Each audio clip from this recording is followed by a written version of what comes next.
Hello everybody! So I'm back here, playing some more Final Fantasy XIV. Still doing the base of the MSQ for Endwalker. And we're just gonna wrap up the quest at World's End. We're going to need to go back over here to the cafe type area.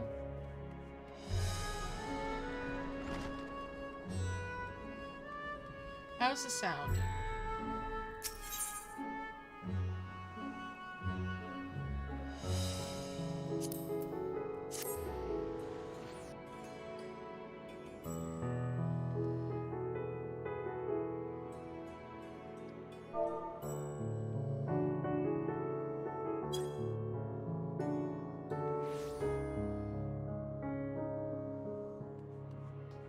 Alright, let's head on over and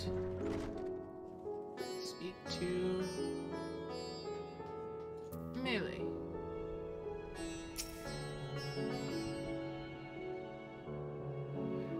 And Melee says, "Welcome!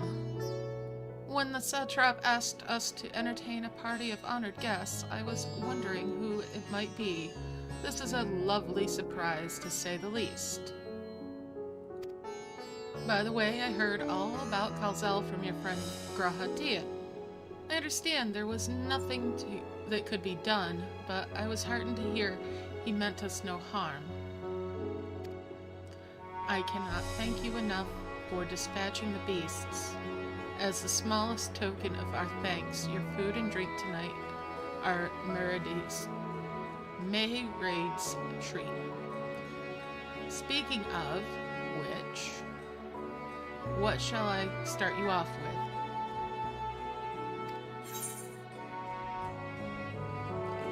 Oh, what'll we have? The piping hot mug of chai, a glass of finest local spirits, or water? Just water. Chai.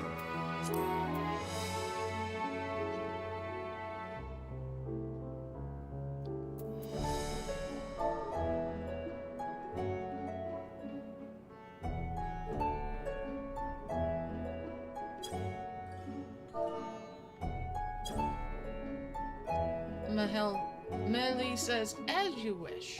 Pray join your friends, and I will bring you your drink."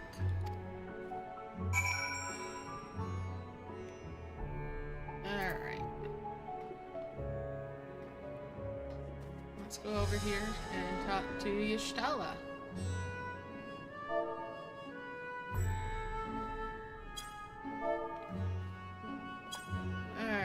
Y'shtala says, "Welcome back. Whatever did the Radiant want with you, pray tell?"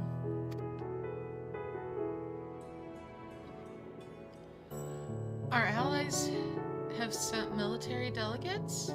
That's news to me. Mind sharing the details?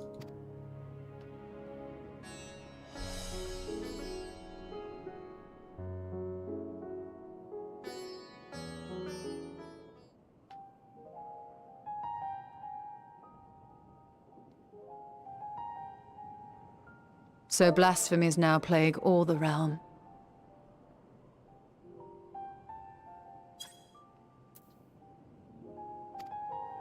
It will only get worse if what Father said is true, as it did in Amarot.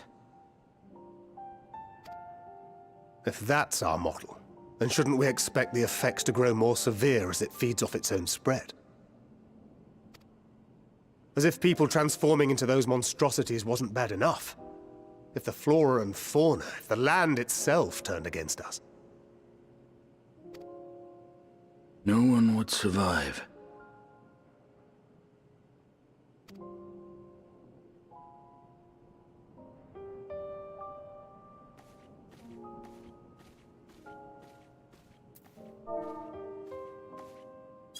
Here's your order, friend.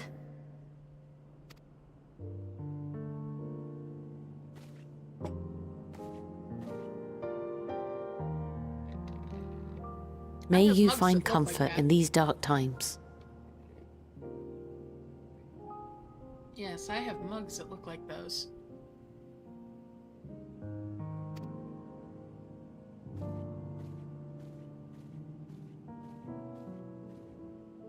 Where do we go from here?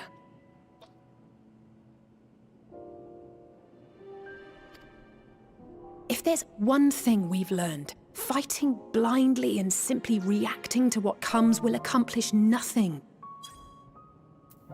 We must find a solution that addresses the fundamental cause. Before our strength is exhausted, before this crisis spirals out of control.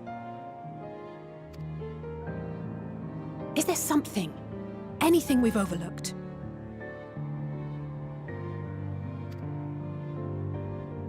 If there is an answer, Hydaelyn herself will have it. 'Twas she who bound Zodiac and forestalled the final days. Alas, we have heard naught from her since the Tower of Babel. Whether she cannot or will not speak, I can only speculate. Even the flower she gave us is no more.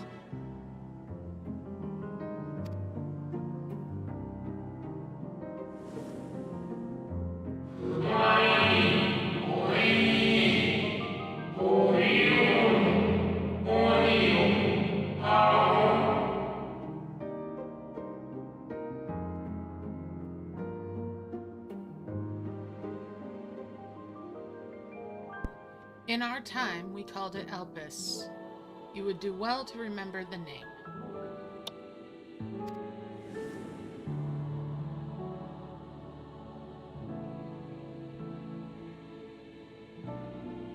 So advised the Watcher.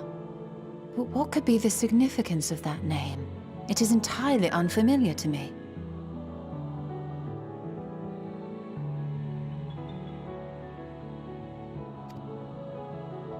To me as well. It meant something to the ancients, though. In our time. Most surely. Yet I do not recall a single mention of it in the records of Anida. Another dead end. And quite literally. It's not as if there are any ancients living we could go and ask.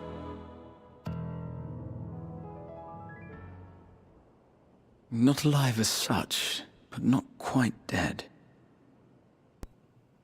Ooh, yeah, he's thinking. He's thinking what I'm thinking.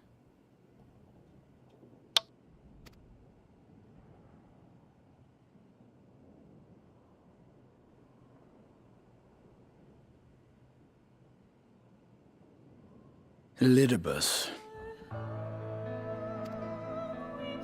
I sealed him in the White Auracite at the Crystal Tower back on the first. Contained within that reservoir of ether that maintains it, ether that is returned little by little to the sea, naught may remain of his soul.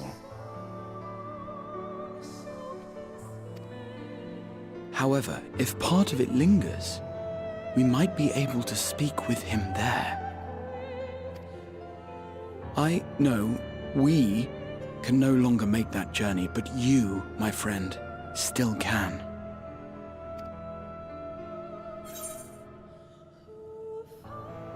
So what am I gonna say? It's worth a try.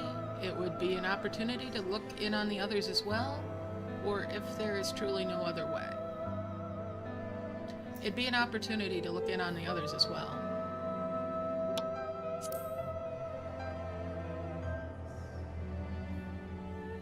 Thank you, my friend. That would mean much to me.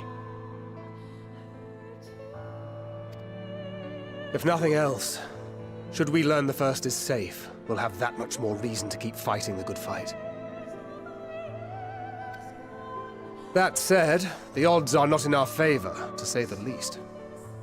Which is why we're fortunate to have Urianger up there on the moon, working hard to make all the necessary preparations for our departure, should it come to it. And why we have nothing to lose by staying the course till the last instant. Indeed.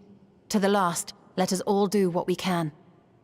I will consult with Master Matoya and see if she knows of a way to reach Hydaelyn from the Ethereal Sea. And I will visit the nation's leaders and attempt to ascertain how far the final days have progressed elsewhere. Keep me abreast of your findings. I can seek out and slay the worst of the immediate threats. if only to slow the spread. Unease, terror, despair. Try as we might to suppress them, these emotions will return to harry us time and time again. But when they do, remember this. Your friends and loved ones are out there somewhere, sharing in your struggle. You are not alone.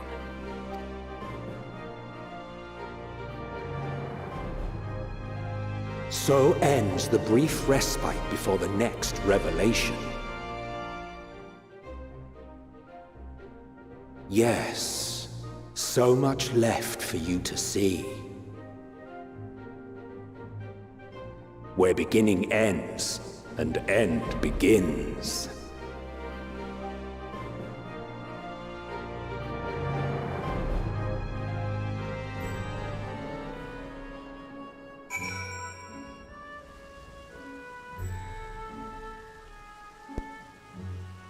Yes, indeedy.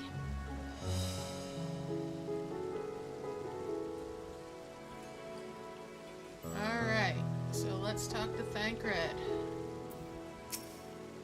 Thancred says, "Now then, is there anything we've forgotten to mention? Are your arms and armor in good order?"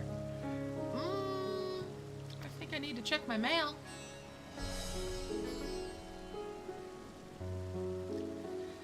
Thancred says, "In that case, it's time we each attended to our tasks, and when you arrive on the first, give my regards to Reen. Tell her I miss her."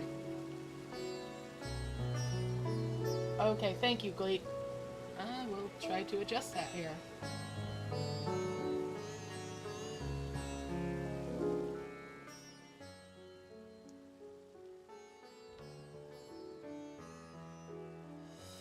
Alright, hopefully that's a little bit better.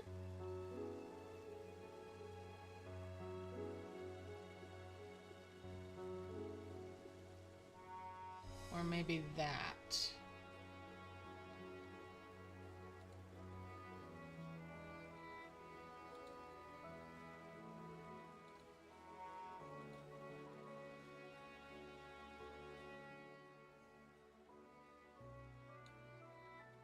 Okay, that's what I was hoping for, was to get the game quieter.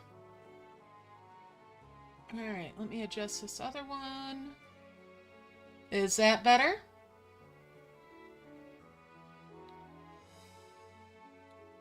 Or how about that?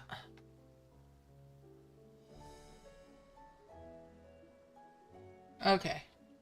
No?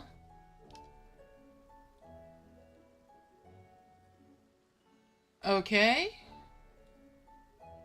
Alright, how about that? Thank you for helping me with the sound check here.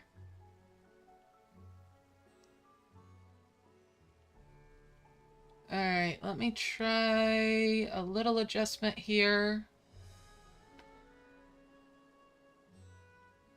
Is the game sound better, though?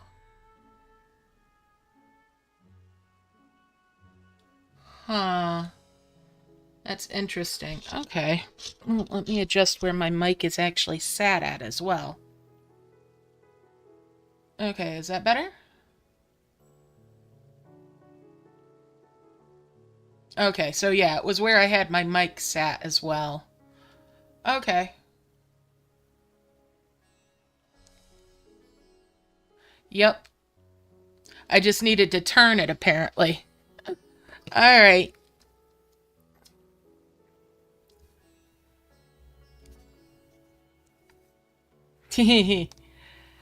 Oh, goodness gracious, Gleep.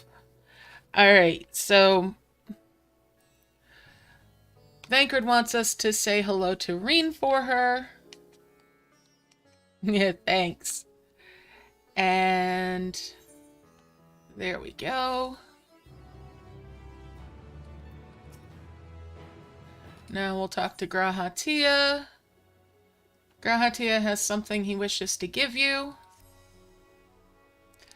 Graha says, "Take this, my spirit vessel."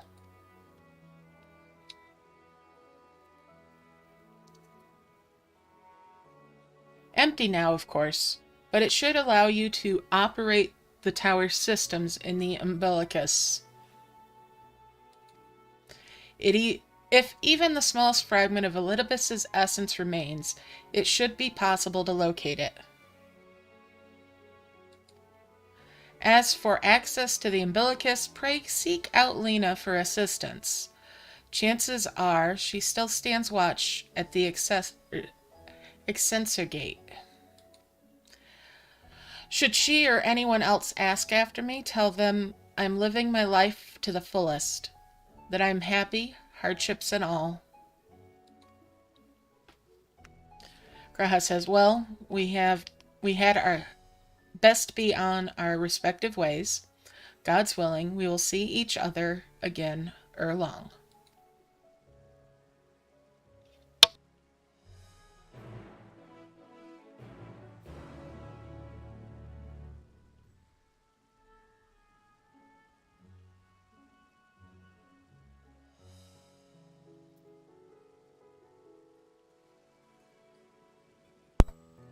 All right.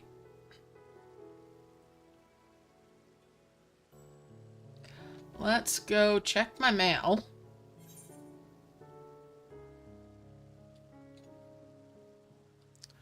Quickest way to do that's going to be going to the FC house.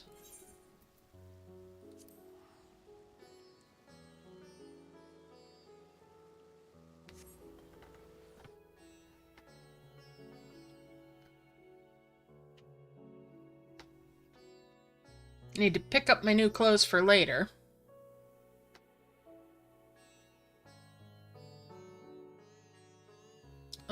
I do need to double check what level my character actually is. Oh, I should be able to wear this stuff. Alright, let's get the stuff out of my mailbox.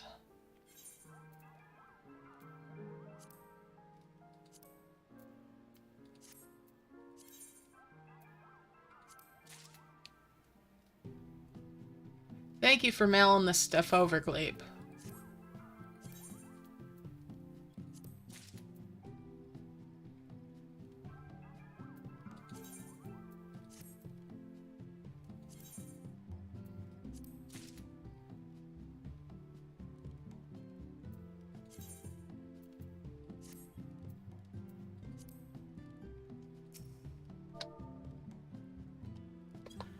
Oh, that looks so cute! I love it!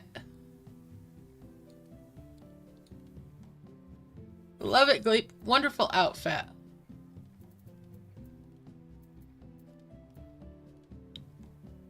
Alright, where did my gear go? Equip. Equip. Equip. Equip that. That. That. That. That. That. That. And that.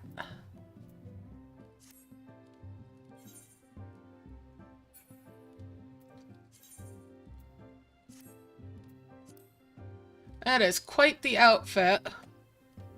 Alright, let's check my glamour plates.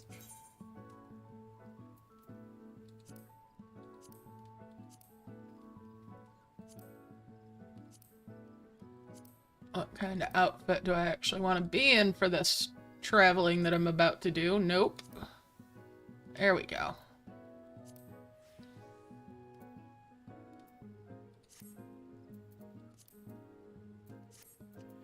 And let's update my portrait.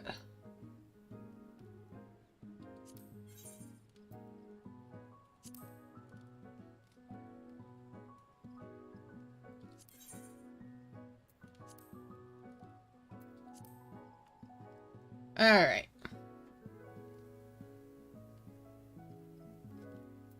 Sounds like a plan. All right, let's go talk to Lena now. Outside the gate. So we're going to the Crystarium.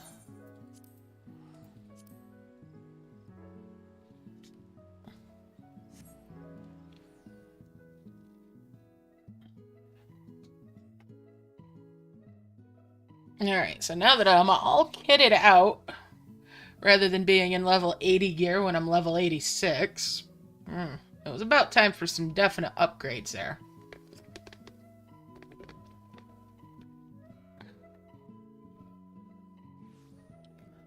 Alright.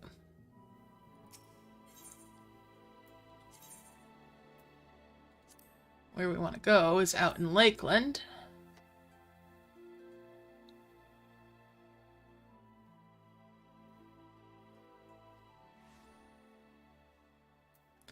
Get on my little motorbike. Oh, I still can't fly out here. I really need to take some time off stream and go take care of getting my ether currents in various places.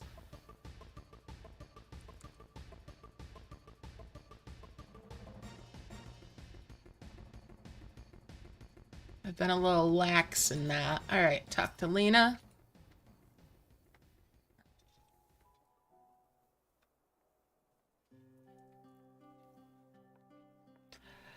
Lena says, "Ah, you are returned."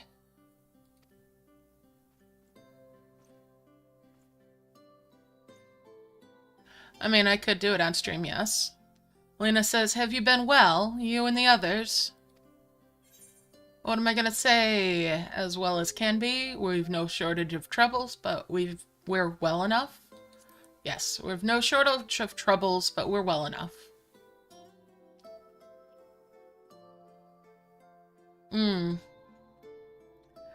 Lena says, "Then things are much the same for you as they were here. My lord is doubtless enjoying himself."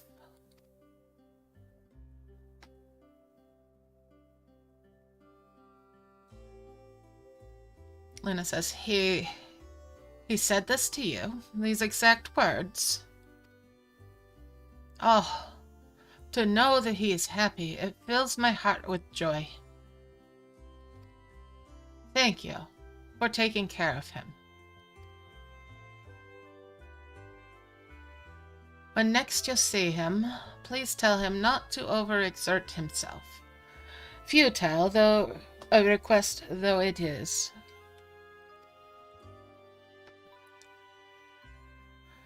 And tell him that all is well here. The peace you gifted us continues, and we work hard to build new lives for ourselves. In the course of this, we occasionally bicker, but we've never been more optimistic for the morrow.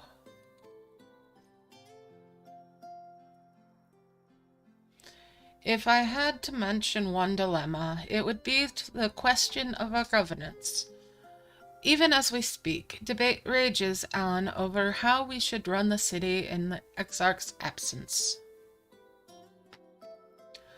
Most are of a mind that the Settlement Council should continue to oversee the general running of the Crystarium, while representatives are elected to determine policy and handle diplomacy.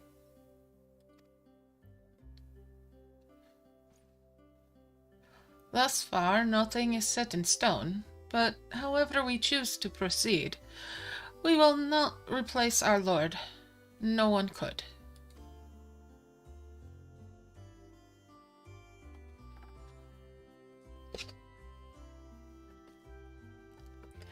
Lena says, "Have we recently observed any unusual phenomena?" "No, I cannot say that there have been. Curious that you should ask me this question, though."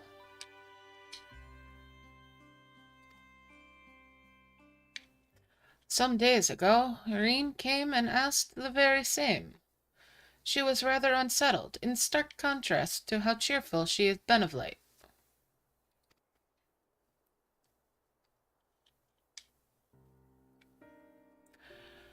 "Irene has been dedicating herself to the restoration of the empty, you see. Though it will take many long years, the goal seems to have given her a newfound sense of purpose and fulfillment."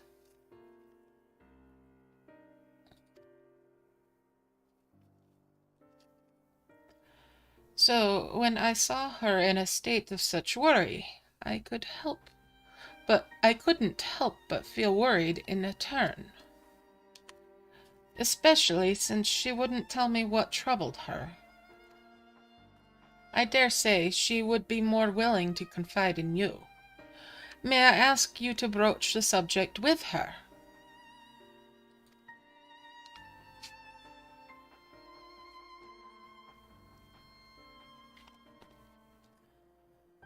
You wish to enter the umbilicus? Very well. I shall fetch the key at once, and take the opportunity to find Reen. Please wait for me in the city, in front of the Cabinet of Curiosity, shall we say. I will be along as soon as I can.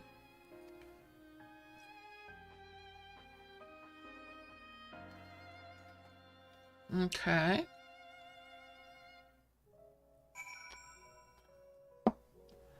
Let's head back into the city then. That's right, I can't fly. But I've got a motorcycle!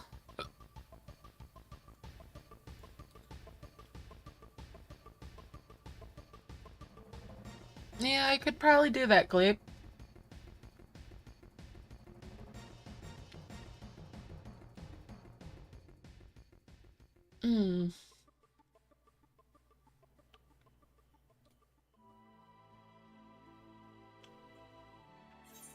Alright, so it wants us to go to the Cabinet of Curiosity down there. Alright, this aetherite is closer than the main one. So we'll run over here and then zip down there.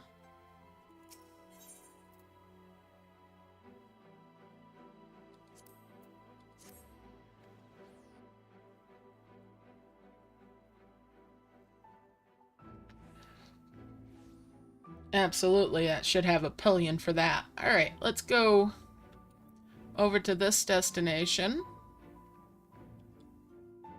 There's somebody else here too. Alright, the following event cannot be skipped. You may wish to cancel any pending duty finder registrations. Well, I don't have any of those. Alright, we're gonna wait for Lena.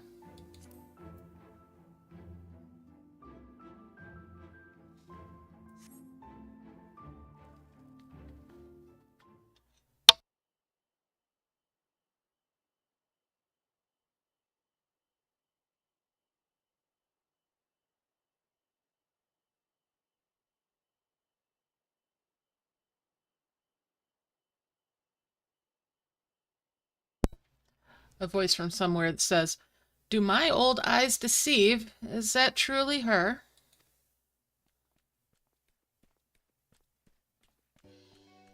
Oh, hey. Becklug says, "Ha! It is. Full glad am I to see you hale and whole, my friend." Morin says, "What a wonderful surprise it is to have you back with us, and at this most opportune time.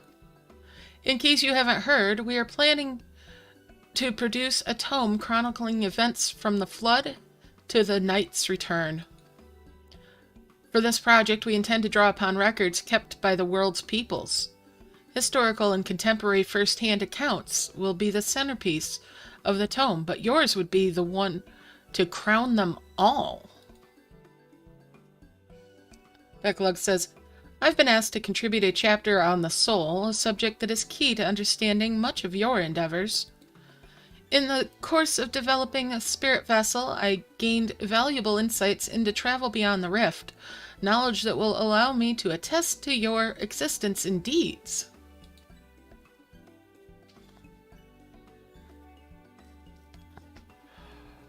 And then Morin says, "There is no end to the questions I would ask you, but if you could indulge me just one for now. In your quest to restore the Knight, you faced many a formidable foe. Among them, who offered you the greatest struggle?" So what am I going to say? Tidiana, driven mad by light and loneliness? Vothri and his misguided self-righteousness? Hades, who bore the burden of his people? Or this may come as a surprise, but... I'm going to say it may come as a surprise, but... Morin says, "Truly? I never would have guessed. But then, if I could, I suppose I wouldn't have to ask. 'Tis a tremendously eye-opening answer, and we will see that your account of this battle features prominently in the tome." Becklug says, I know you'd love to talk her ear off, Morin, but we really should be on our way.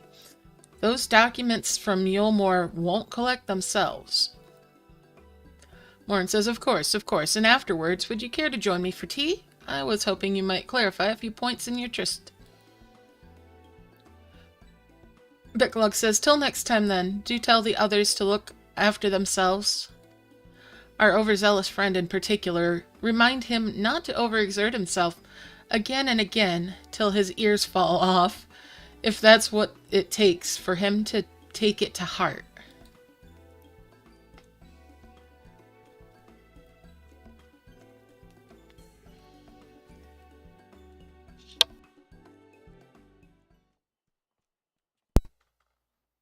Okay, and who next?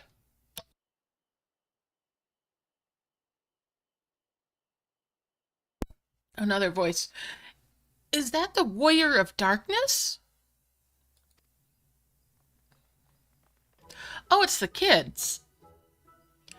Rikitio says, it's her! It's really her! What are you doing here?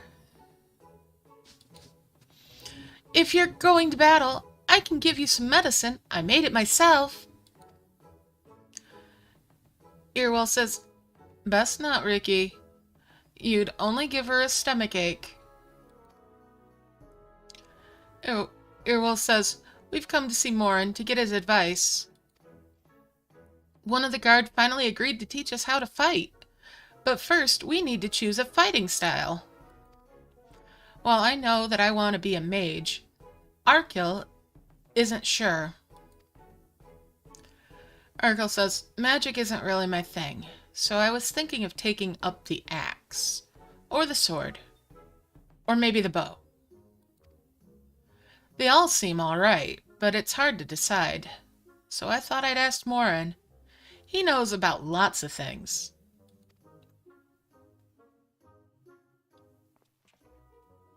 Arkil says, he isn't here? Aww. Rikitio says, oh, why don't you have the Warrior of Darkness choose for you? What do you think suits Arkil best? Axe, sword, or bow? Oh, what am I gonna say? For smiting your opponent, the axe. For protecting your friends, the sword. Or for fighting and hunting both, the bow. For fighting and hunting both, the bow. Rikitio says, the bow? If you took up the bow, you could be just like...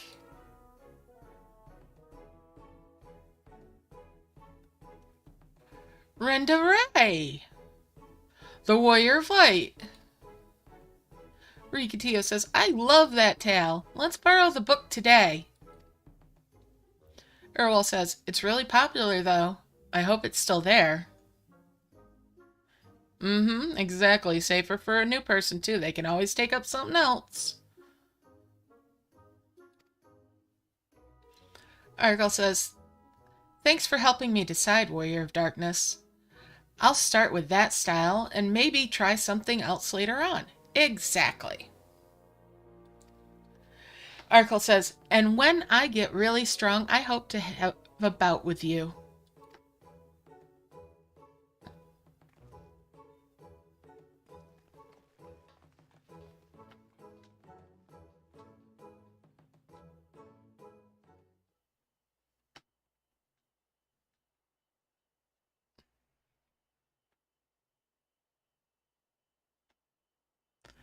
Another mysterious voice.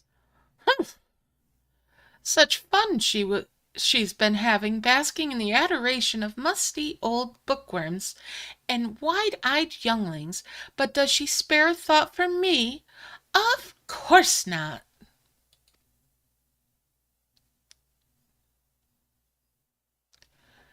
I waited and waited and waited, but she won't so much as acknowledge the presence of her beautiful branch, even though they're right here. Such a heartless thing our sapling is. Cold and cruel and heartless.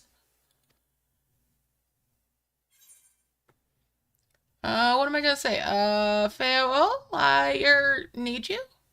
Or, oh faithful farewell, loveliest of branches, how I've missed you, or don't you have more important things to do, your majesty? Oh, we're going with, oh faithful farewell, loveliest of branches, how I've missed you. And there she is. Farewell says, if you truly missed me, you should have cried for me at the top of your lungs the instant you arrived. I mean, yeah, look, it is a bit of a suck-up, isn't it? Alright, Farewell says, to make up for it, you will call with twice the passion next time. Though for there to be a next time, you've some few struggles to overcome. So, my adorable sapling, the world is on the verge of destruction, is it? Heh, how do I know this? Joined as we are, spying on you is as simple as sliding down the back of a rainbow. Would that I could aid you in your quest, but the fate of we Fey folk is bound to that of the star. Whither it goes, so too do we follow. Such is our way. The most I could do for you is spare you the pain by gifting you the sweetest of eternal dreams. But if escape's not to your liking, then you must struggle with your fellow immortals. Beowulf says, ah, but here are the ones you're waiting for. I wonder what manner of conclusion awaits at tale's end.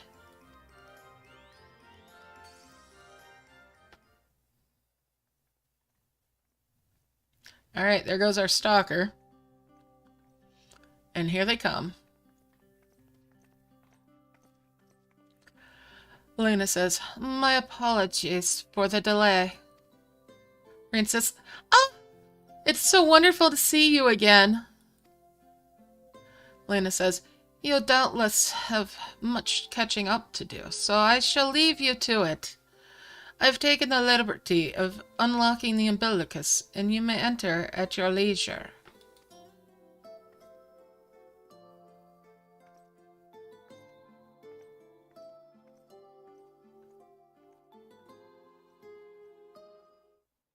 Okay. We'll talk to Reen.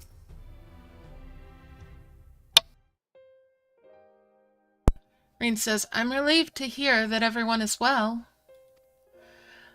I've had this feeling, like a pit in my stomach, and I was afraid that something might have happened.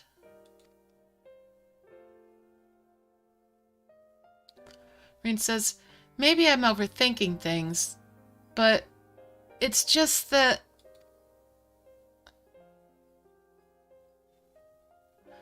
I'm the Oracle of Light, and I've never spoken to Hydaelyn, never once heard her call. Even so, I've always had this feeling deep inside me, a connection to something immense. These past few days, though, that connection has wavered, as if that immense something was distant, then close, then distant again. And then the other night, I was jolted awake by the feeling it had been completely severed.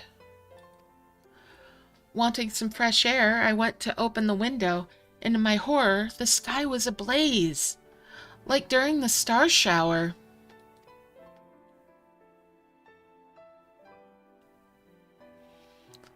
But then I blinked, and everything was normal. The next day, no one said a thing. No one else had seen what I had seen. As far as I could tell, nothing was out of the ordinary. I began to wonder if it was a figment of a half-remembered dream.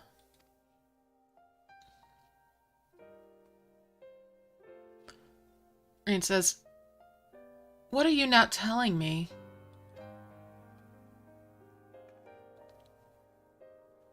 Rain says, I have to know. Please. It doesn't matter how terrible it is.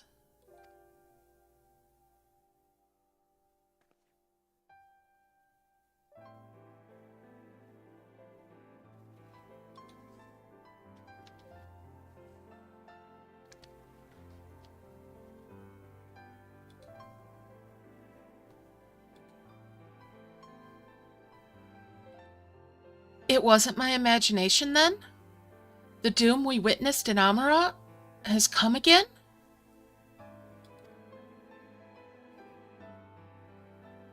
I can't believe it.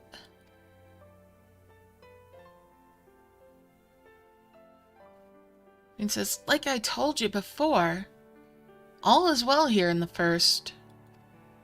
So don't worry about us, please. Look only to the threat before you. We're fine right now, and even if we weren't, we've learned how to survive. Should the final days reach us here as well, you may be assured we won't go quietly.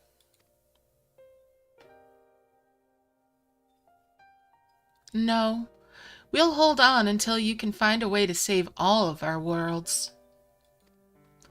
As long as you continue your fight, so too will we, united in purpose beneath a blazing sky.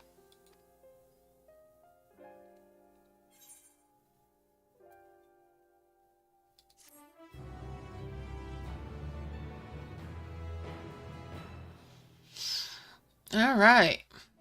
Talk to Reen again. Hope upon a flower. Reen looks out, Reen wears a look of steely resolve. Okay. Reen says, you're headed to the Umbilicus to consult with Elidibus, right? I'll do some consulting of my own and speak with Lena.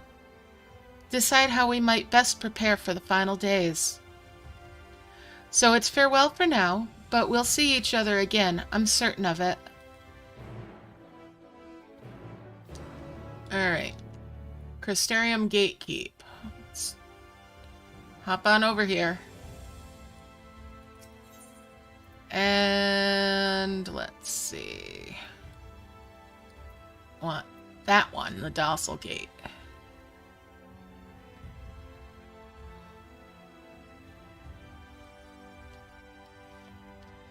Head up the stairs. Do do do do do do do do.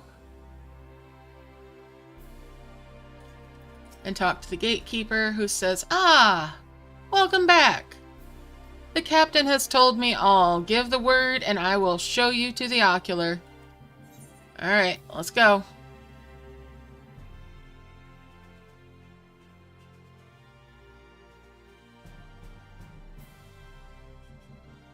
And do.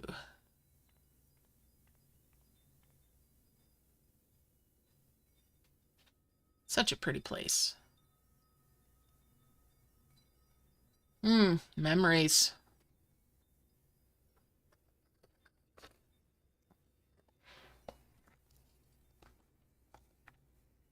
Shadows of the past.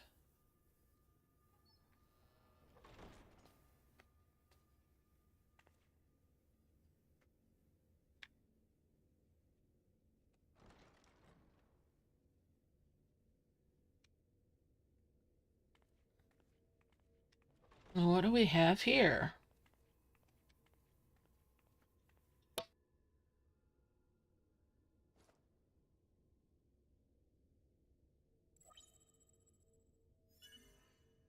Biometric authentication complete. Please state your business.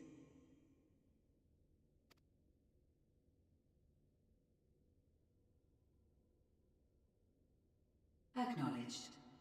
Reinitializing Circus Tower systems. Searching for Elidibus entity.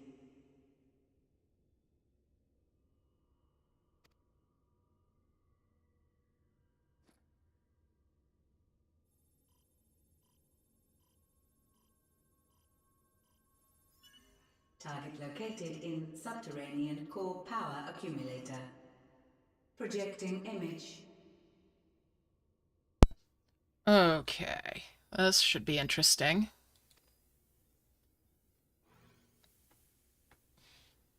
My home. My friends. No more than a dream.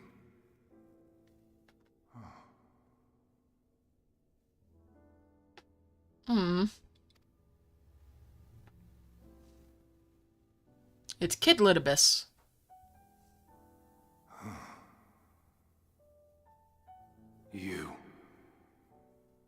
Why have you awakened me? I no longer sense those places beyond, or Lord Zodiac. You must explain all.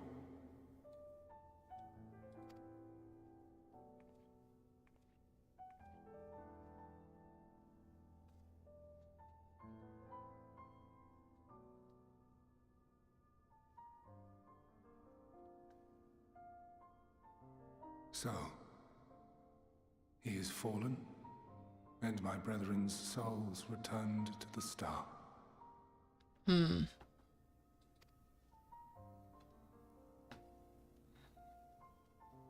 doom we sacrificed so much to prevent is come again. Old burdens now yours to bear. Oh boy. But if this is Fandaniel's design, then I, as Elidibus, have a duty to fulfill. Ever with the duty, huh? Your unsolicited act has restored to me some few memories of the convocation. Such knowledge as I have, I will share. Well, thank you.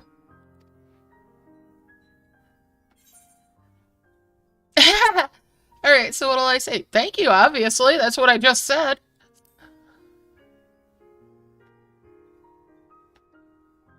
I do this not for you.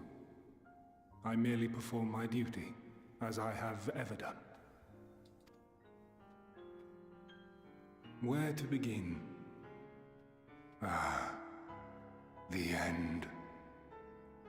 Your understanding of what caused the final days is consistent with our own. The decay first took root where the currents were weakest. Yes, a conclusion drawn by him, Fandaniel. Not the him of here and now, but as I knew him, long, long ago. That implies he has changed quite a bit. Having shed light upon the phenomenon, he dedicated himself to devising a countermeasure. Were it not for his knowledge of the Celestial, we would never have made the connection, and thence forestalled the final days. And though he inherited that noble soul, how different this last incarnation. So consumed by self-loathing and hate. You don't say.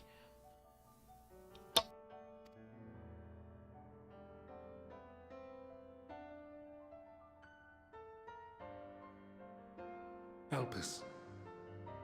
Yes, the name is familiar to me. Yet I know it not as a flower, but a place. A testing facility for determining which of our creations were fit to be released into the world. A place. Many worked there. And before joining the convocation and assuming the title of Fandaniel, he was their chief. Interesting. He was Hermes. Ah, yes. I forgot about that. That is all I know. The crystals tell little of the lives the 14 led prior to their induction. Elpis itself would tell even less. Nary a ruin has survived. I wonder where that ruin would have been.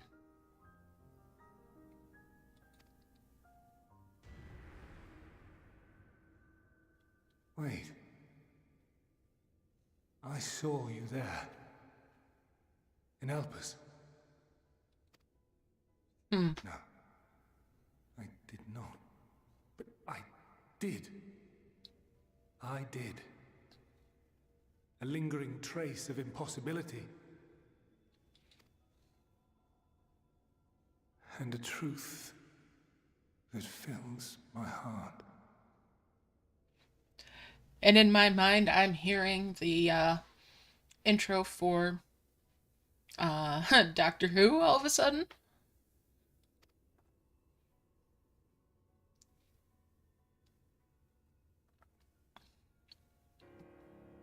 My memories remain clouded, I fear. However, they have revealed to me one possible course. You must travel to Elpis, to the time when Hermes served as its chief. In glimpsing the Exarch's memories, not only did I make his summoning magic mine own, I also mastered the workings of this tower, which, having absorbed my empowered essence, now harbors an abundance of energy. As such, I believe I can deliver you unto the past, unto that place and that precise moment. Given the eons that must be traversed, the gateway will not be fully formed. Your form will be less tangible still than those warriors of light I had summoned.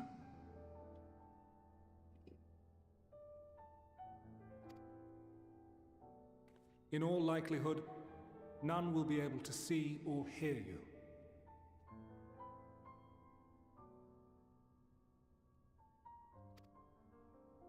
Yet even should you manage to interact with others, you will be unable to effect meaningful change.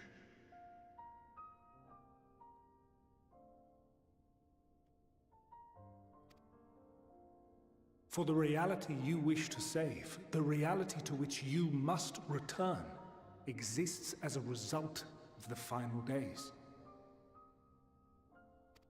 You cannot reshape the past to undo the tragedies of the present. Cannot unmake the sorrow and suffering fated to come. In full knowledge of this, will you still entrust your life to your foe and make the journey?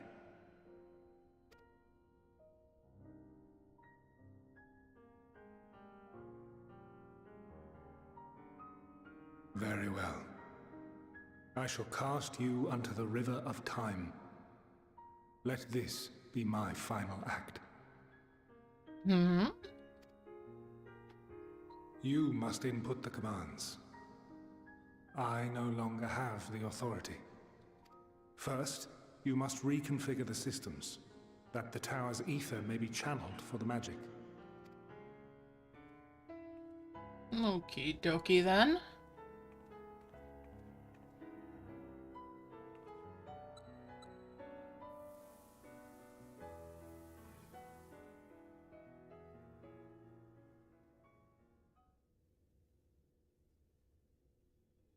The preparations are complete. The gateway will soon open. Return at once to the ocular. Alrighty.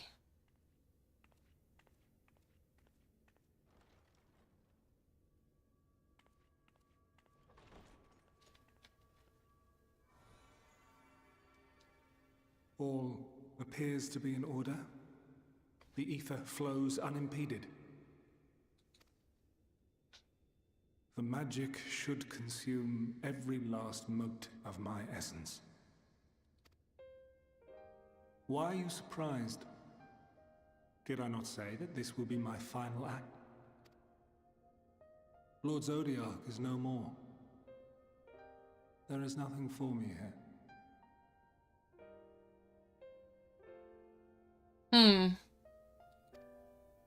The ones I love and long to see again are waiting.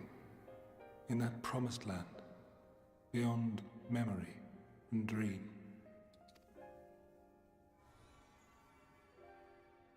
Now go, warrior of light.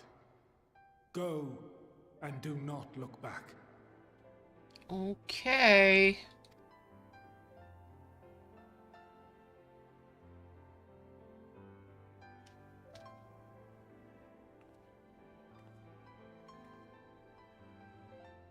Well, Hydaelyn, I take my leave of you. Yours is the mantle of the last of us. May you have the joy of it, the burden and the solitude. It falls to you now. You and your champion to save our star.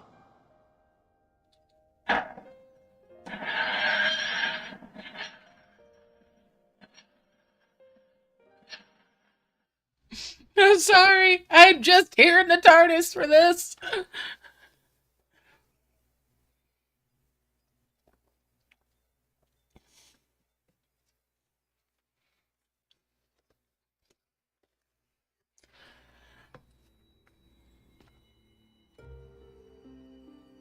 And here we go.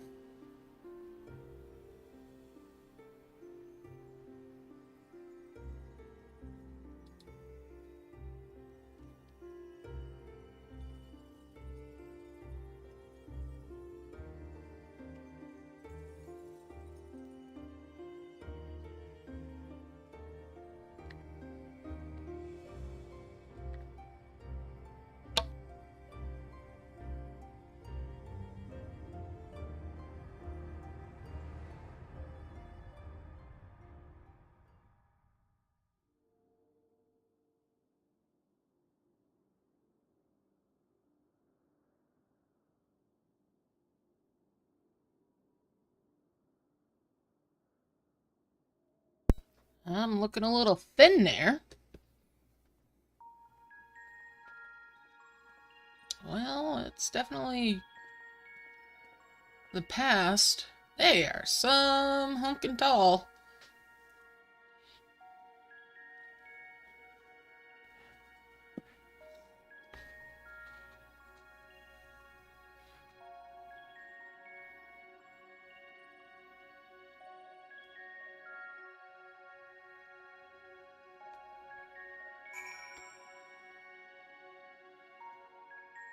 Okay. Aetherite-like device. Can I tune to that? Even though I'm invisible?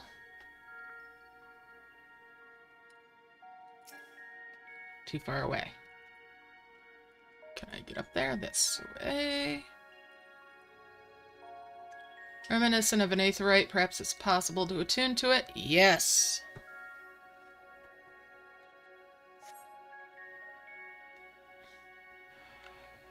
Oh, despite attempting to channel and focus energies, you fail to attune to it. You can only assume it operates differently.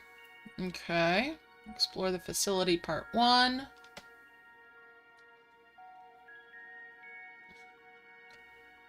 I'll talk to the black-robed man. A remarkably large man wears a black robe and a half-mask, much like the phantoms you encountered in Mare Lamentorium and the recreated Amarat. It would seem you've made it to your destination. Well, clearly he cannot see us, though. You gesticulate wildly and shout all manner of greetings and obscenities, but the man does not so much as glance in your general direction. Okay. We'll go talk to this other guide-like man.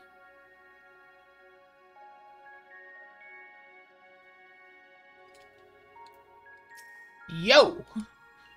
The man stands dutifully by the aetherite-like device. A guide for this facility, in all likelihood.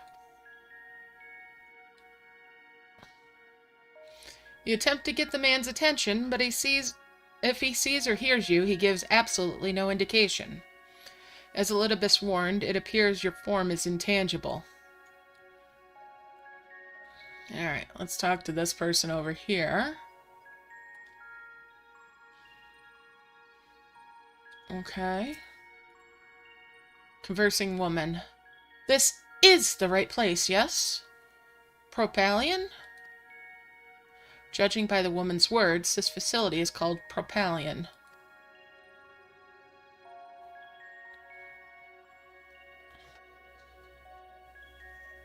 You attempt to gently prod the woman to attract her attention, but feel nothing. And it seems neither does she.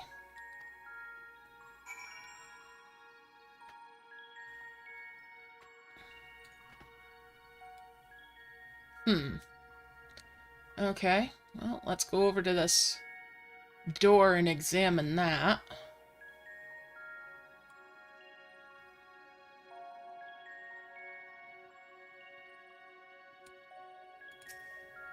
You suspect this door leads outside, but how to open it?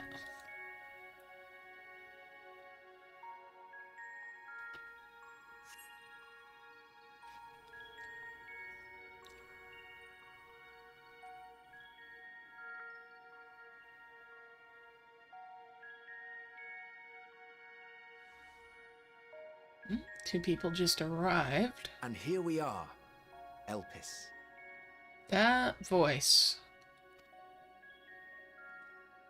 Well, well, how rare to receive you in person. To what do we owe the honor?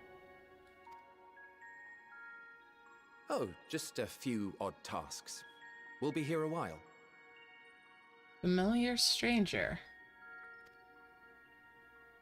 You're welcome to stay as long as you see fit, of course. As a matter of procedure, however, I must ask that you kindly remove your masks.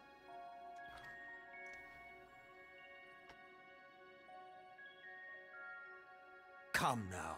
Is this truly necessary? Surely you can tell who we are. That voice. There is no mistake in that voice. Who you are, perhaps, but I am far less infamous. Regardless, if we do not follow protocol, 'tis our hosts who would be held accountable.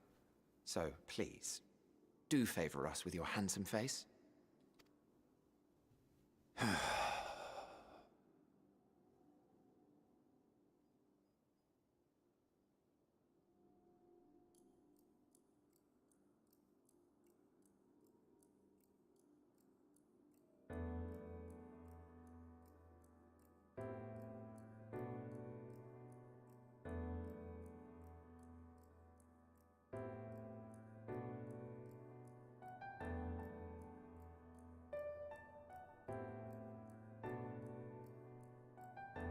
Looked right at us. Satisfied? That attitude, too. It's emet-selch. It's so emet-selch. Which would mean purple is Hypfladeus? Oh. I thank you for your cooperation. You are free to go about your business.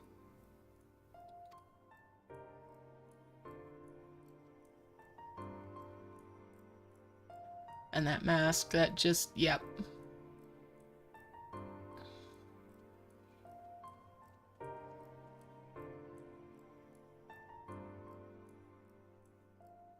By the by, you see it too, yes? Absolutely Hypfladeus, then.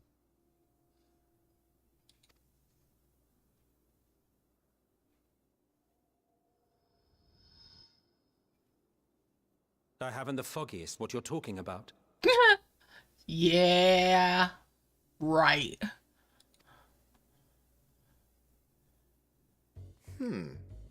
That's odd.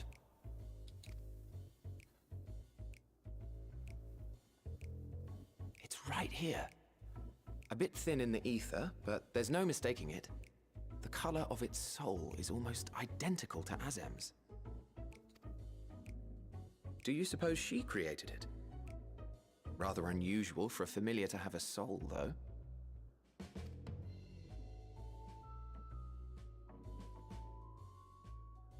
Don't ask me. All I know is that it's trouble. Doubly so if it's her spitting image. So let's leave it be. Come now.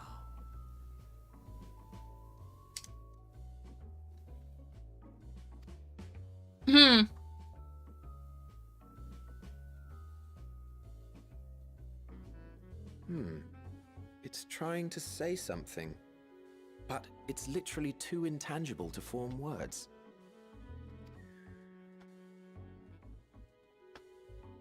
Why don't you give it some ether? Spare a snifter of your bounteous reserves.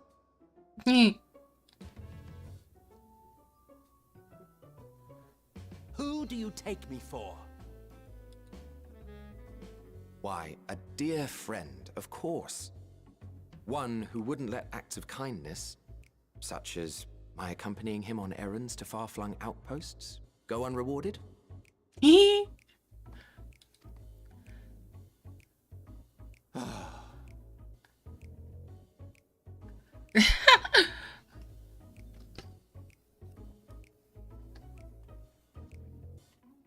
I suggest you close your eyes, or this may be unpleasant. Hythlodaeus knows exactly how to get what he wants out of this guy. Oh, goodness gracious. No wonder his mind strayed to him when he formed Amarat. No wonder.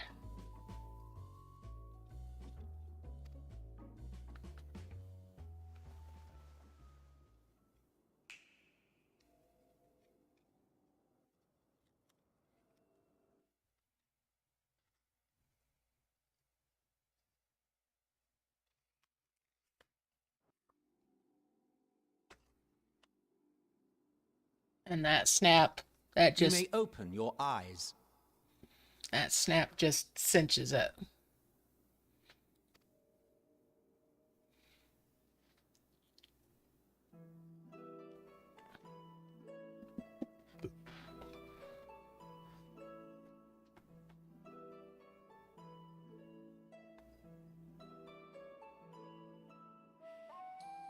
Oh, you even adjusted its size. I was about to say, and I got taller too. I don't taste snozberries though. The better to indulge your whim. This way, it will be easier to communicate.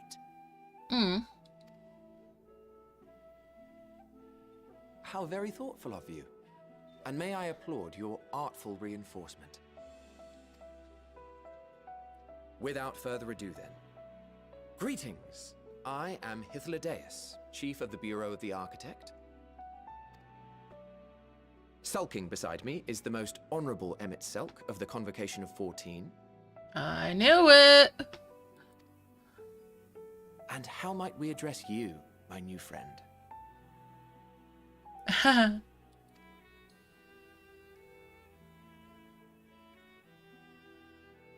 fine name. And I'm pleased to see you understand our words. I absolutely adore Hythlodaeus. So, tell us, whence have you come? The thinness of your essence suggests you weren't created here.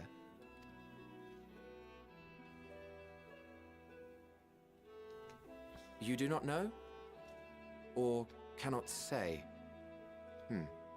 Allow me to ask a different question then. What brings you here? Oh, what'll I say? I seek a man named Hermes, or I want to learn more about Elpis. I want to learn more about Elpis.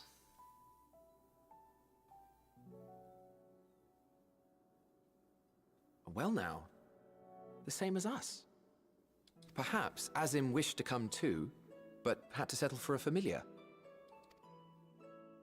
If she truly wished to be here, then she would be.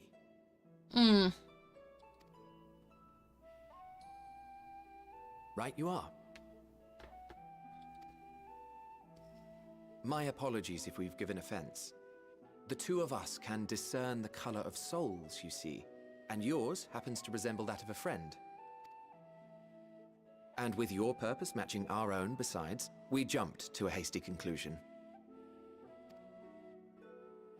We are here to speak with Hermes, the chief overseer of this facility, which we also intend to tour in order to gain greater insight into the man's work.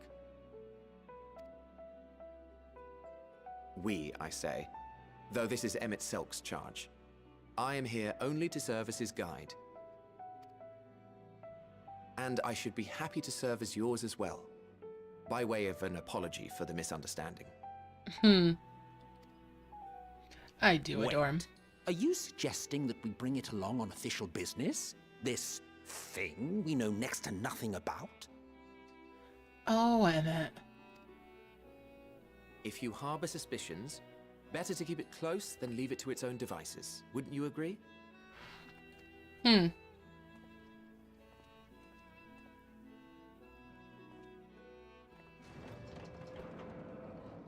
Besides, having a mysterious life form in tow is the norm rather than the exception here.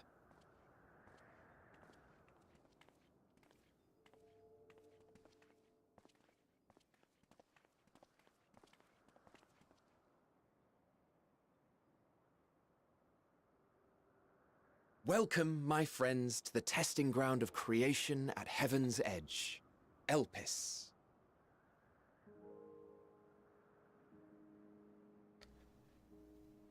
Gorgeous.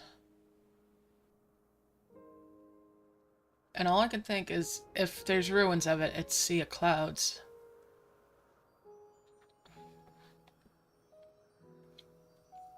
This presence.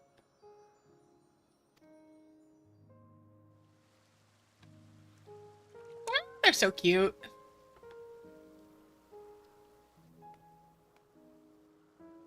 Hermes! Visitors! We have visitors! Proto Garuda.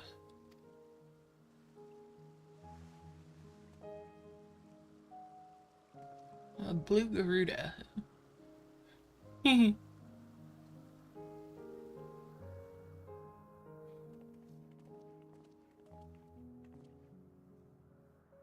What secrets are you hiding, I wonder?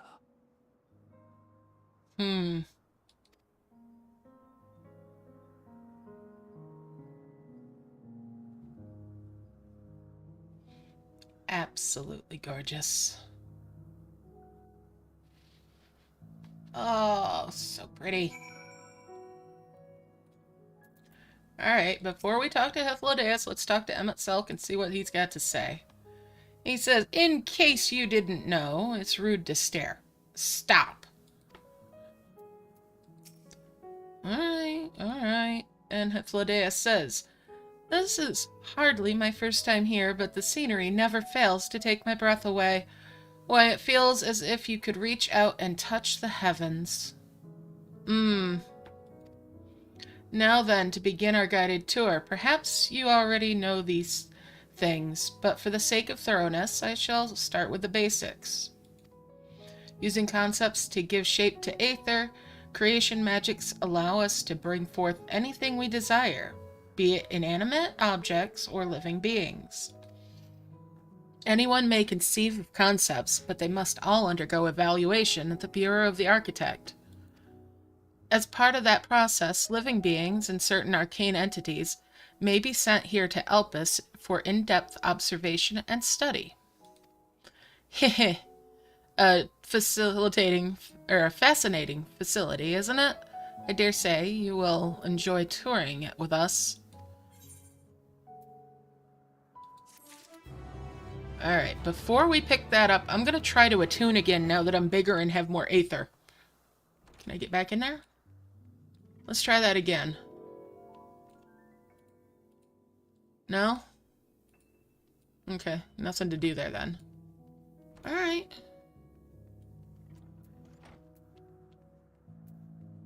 Alright, Hythlodaeus. Hythlodaeus is looking you up and down. Now then, our friend Hermes. Aside from overseeing the facility, he also conducts his own research. Chances are he will be at the main observation hub, so let us seek him out there first. Attired as you are, however, you stand out a little too much. Our dear friend emet-selch wishes to keep a low profile for his errand, so... Do you know how to make a robe? The basic concept will do. No? In that case, emet-selch? Emet-selch says, no, your whim, your responsibility. You're getting not another thimble of aether out of me. Hythlodaeus, the way he scrimps sometimes, you'd think he wasn't a nigh-bottomless font of magic. Very well, I shall make the robe, but perhaps you can assist. Come, let us search for the requisite material.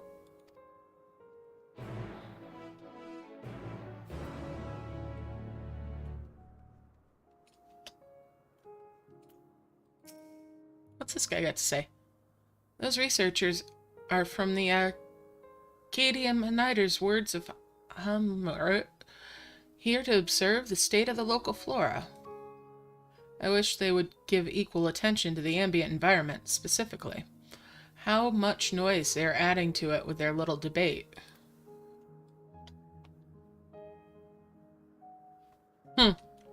Okay, well, let's get back to the task at hand. Oh, wow. Those are vibrant.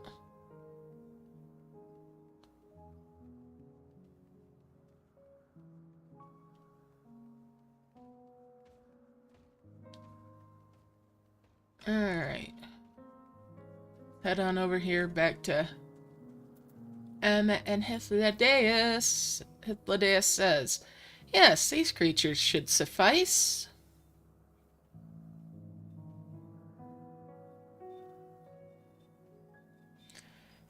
An etheric rope. I want you to use it to capture, shall we say, 2 Petalodae. There are 3 species here, I believe. Any 2 different kinds should serve. Now, I should mention that the strength of the rope is tied, no pun intended, to the strength of its user.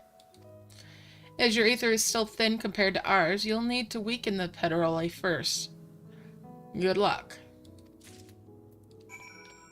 Okay. Ooh.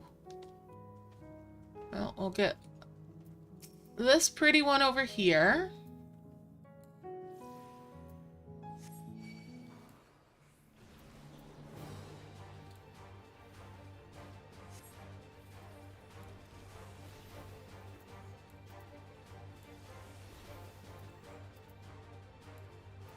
Ooh.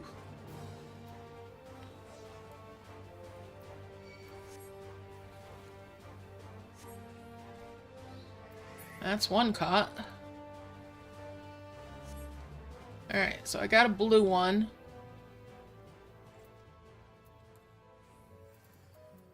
And let's get an orange one.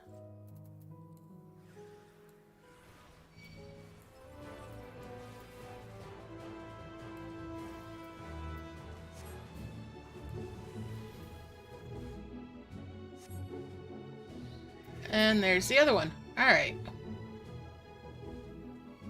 Let's take those back over here. What'll these do, buddy? Let's talk to Emmet first. Emet-selch says, no means no. Just be grateful I'm even willing to wait. Hythlodaeus says, you've caught them? Come, let us see. Alright. Hand those over. Yes, these are fine these fine fellows will do nicely. And now for a spot of reversion.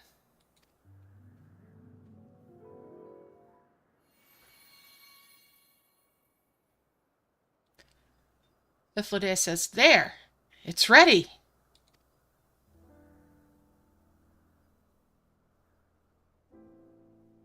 Hythlodaeus says, it's nothing fancy, but then we're trying not to stand out. Try it on for size. What'll I say? You turn living beings into clothing just like that? Or won't someone be angry with us for using those creatures? You turn living beings into clothing just like that?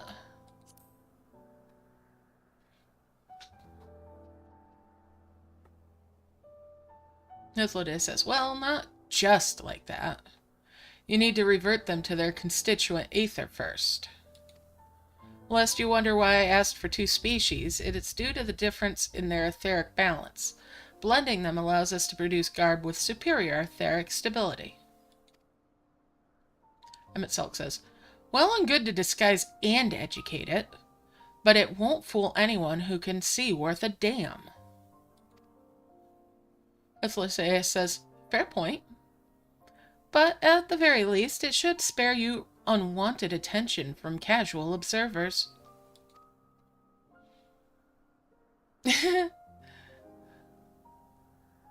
Hythlodaeus says, Emet-selch speaks true.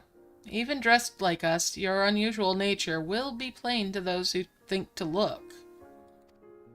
Should someone question your presence, don't make up excuses, much less try to explain what you actually are. No, best to simply say that you're a familiar.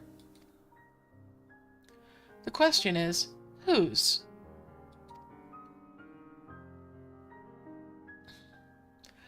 Ah, of course, a Zem's.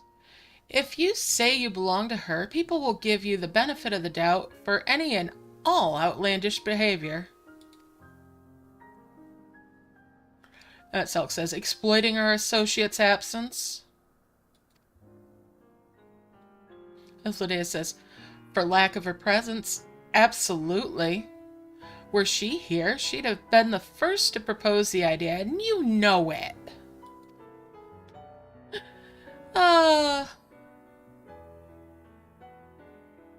Lydia says, with that, your story is settled. Let us continue with our errand.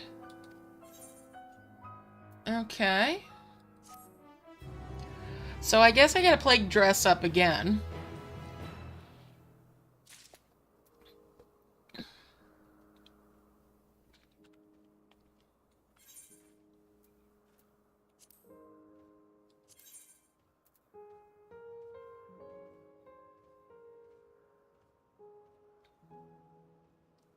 And that's the robe.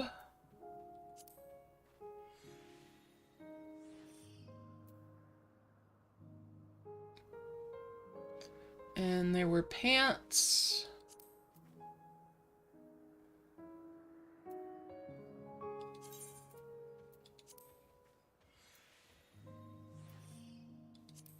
And shoes. All right.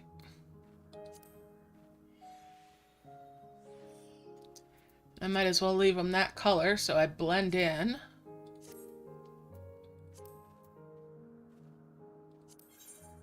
Better update that in case I get a duty. Alright. Ethlodeus, what else do you get to say here? Ethlodeus is ready to continue on if you are. In search of Hermes. He says, if you're ready, let us continue along the path to Anagranasis. The place serves as an observation hub and residence both. Someone there should be able to point us in the direction of Hermes.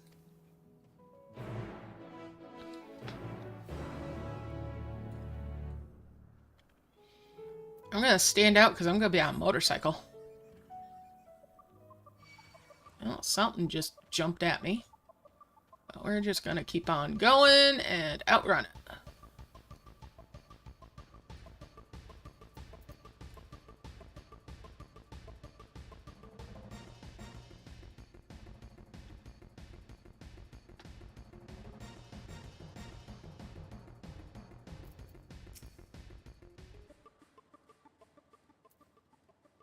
Alright. Let's talk to the observer. Actually, let's bug emet-selch again. He says, I was wondering what she was examining, but it seems to be the bush itself. Ethlodeus says, let's see if this observer knows Hermes' whereabouts. Okay.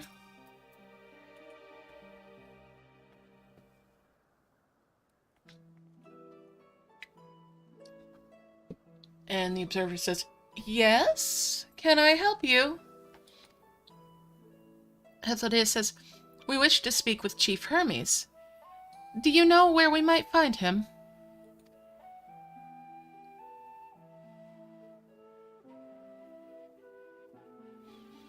The observer says, well, now, by your mask, I assume you're one of the 14. I wasn't aware there was a visitation. Ethlodeus says, between you and us, it's something of a surprise. Your discretion in the matter would be appreciated. The observer says, I see. My lips are sealed. The chief should be out conducting observations as usual. His focus of late has been aquatic creatures, so I expect you'll find him at one of the pools here. Ethlodeus says, the pools, you say? Many thanks, and apologies for disrupting your work.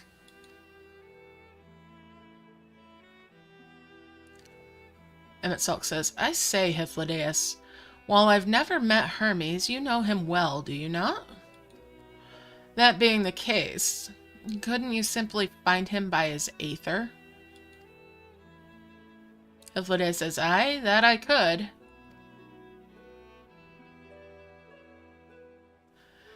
Hythlodaeus says, as you know, emet-selch and I can discern the color of souls. By the same token, we can also use aether quite keenly, or seek aether quite keenly, and from great distances. With this skill, I could readily locate Hermes, but I felt it would be a waste of an opportunity. We're here to perform an assessment, after all. By searching the ordinary way, we stand to gain insight into Elpis and the man in charge of it. emet-selch says, this is as much for your own enjoyment, like as not. But, point taken. emet-selch says, if you're going to accompany us, make yourself useful and help us look for Hermes. According to his profile, he has short, dark hair. So you know, it's because we're in elpis that we don't have our cowls up. A special exemption due to the need to be aware of dangerous creatures. Elsewhere, we do not exhibit our individuality. It's unseemly. This is all common sense, but I would not assume you possess any. Hythlodaeus says, it's a rare treat indeed to be able to search for someone by their appearance, and I thank you for humoring me. Come, let's find our man.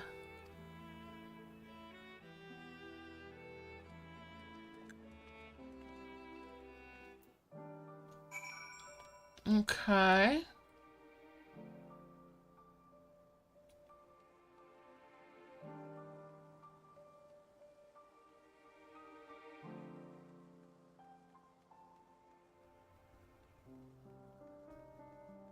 Let's wander around here.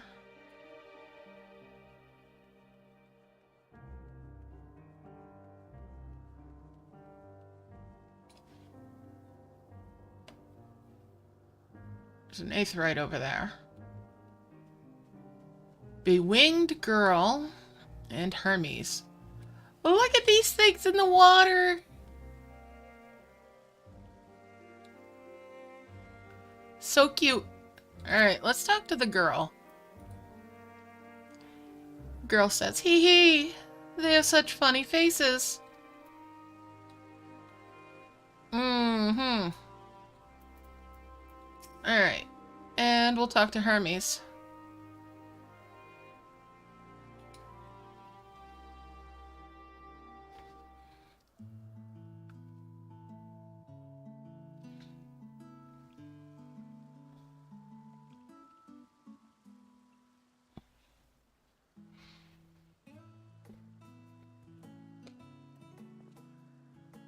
Ah, you are...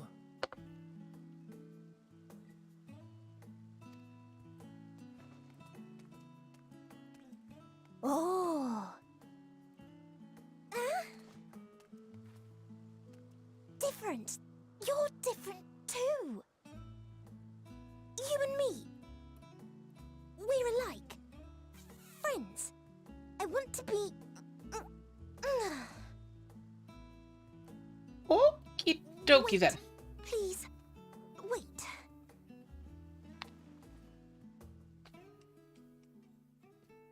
Greetings and salutations. Can you hear me? Do not be alarmed. I mean you no harm. I wish only to hear your words, share your feelings, and know your thoughts. May we please be friends?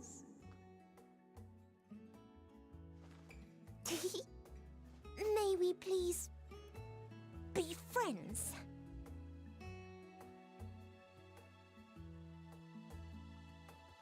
Ah, I see you found him. That is a peculiar bird girl. And I'm suspicious because she's meant to be cute. It just makes me suspicious. Always has. It's Ladeus. It's been a while. Too long, I think. I remember being extremely suspicious of that bird girl the first time through this. Too long indeed for close collaborators. On this blessed occasion, I bring not only myself, but others who long to speak with you.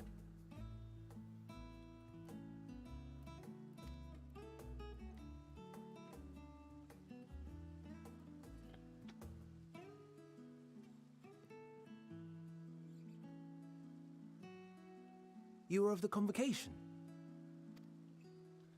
Emet-selch at your service. Do I have the honor of addressing Hermes, Chief Overseer of Elpis?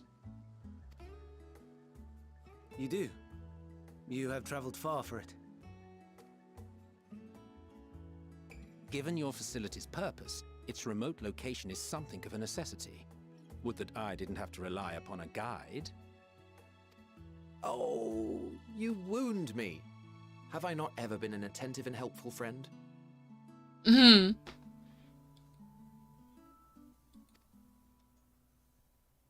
But moving along to more agreeable company, this one we chance to...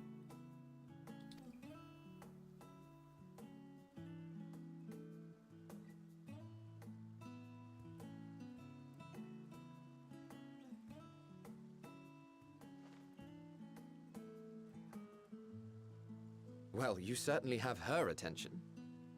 Is she one of yours, Hermes?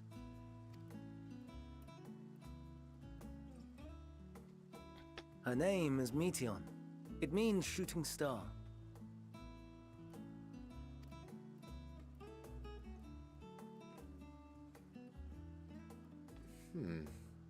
If I may make an observation, her ether is terribly thin. I fear she might dissipate at any moment. Nor do I believe you've made a submission to the Bureau. I would remember such a concept if you had. I haven't, as you say. I judged it too early. She's a pet project of mine, still undergoing preliminary testing.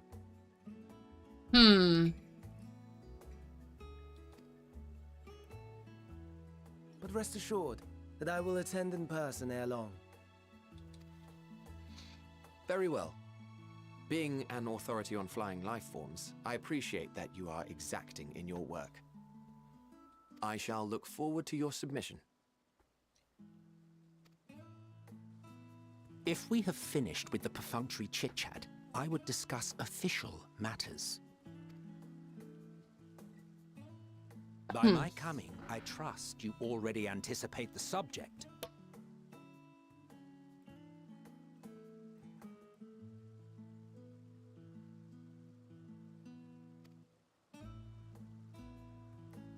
I have an inkling, yes. Please wait in the main building yonder. I shall join you as soon as I've returned these creatures to their homes.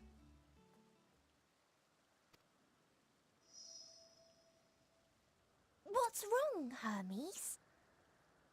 The Nemestoma is missing. Uh-oh.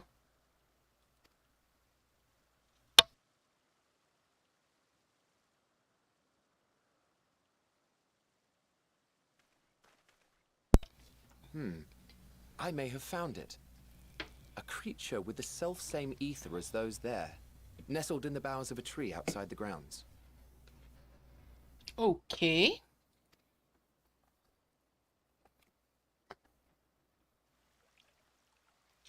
You're saying they can climb with their sorry excuses for limbs? The fashion has been to imbue aquatic creatures with the power of flight, ever since the words of Metron created a sky-swimming fish.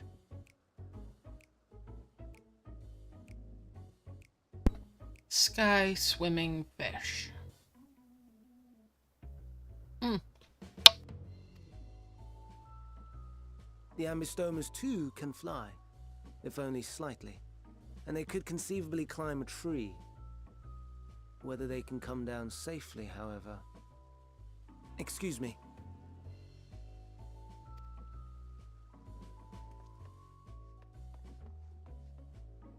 I'll help, too!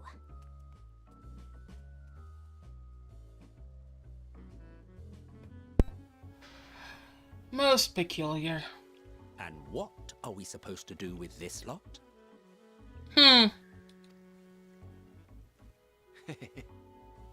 May I suggest we split up?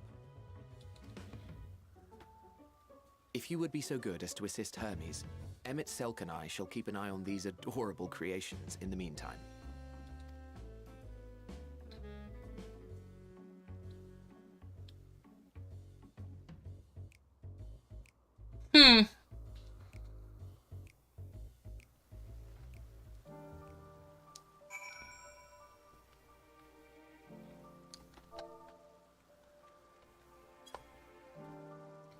Alright, gotta go find that other one, huh?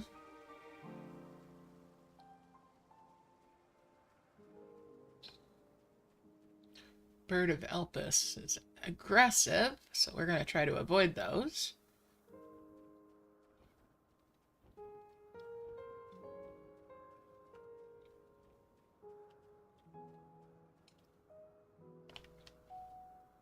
There we go.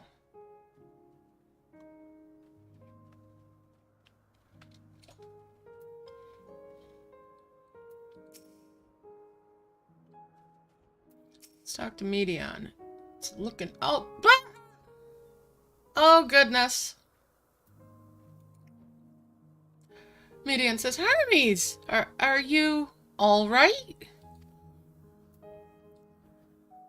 I think he's got a bit of a problem up there. Alright, let's talk to the critter.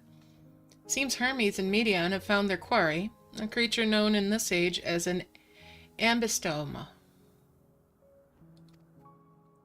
Yet though it has been safely extricated from the tree, Hermes appears to have found himself in quite the predicament. Medion says the ambystoma. Hermes saw it high up in the tree. He climbed up to get it, but it jumped on him, and he slipped. Alright, what am I gonna say? Do you need a hand? Everything under control, I trust? Do you need a hand? Hermes grunts. No, I'm fine, if a little embarrassed. Now, for your own safety, please stand back.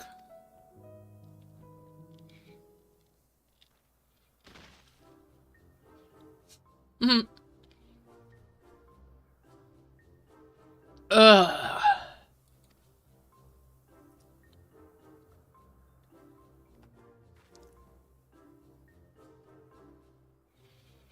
Medion says, Hermes, are you all right?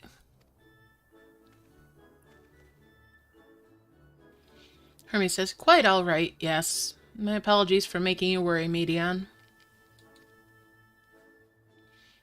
Both you and,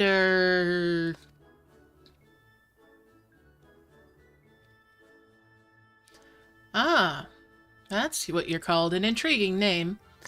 Somehow reminiscent of a new creation. Thank you for coming after me.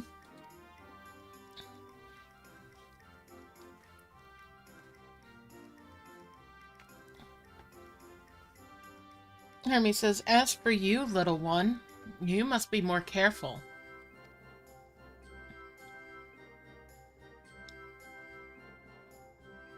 You may be able to fly, but it doesn't mean you cannot fall and hurt yourself.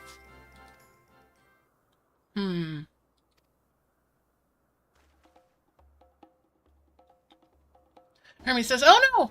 I had forgotten all about its fellows.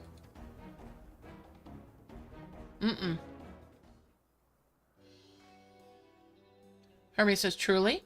What a relief. I must thank emet-selch and Hythlodaeus when I return to them, but first, with the distractions out of the way. As Chief Overseer of Elpis, permit me to welcome you to our facility. I hope you'll enjoy your time here.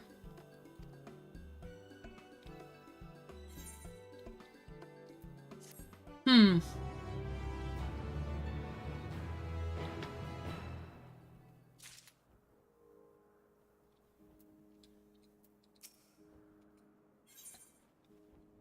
Ponder, warrant, cherish, welcome. Having found the wayward ambystoma, Hermes is the picture of relief. Hermes says, well, we mustn't keep the others waiting. Let us return to Agnosis.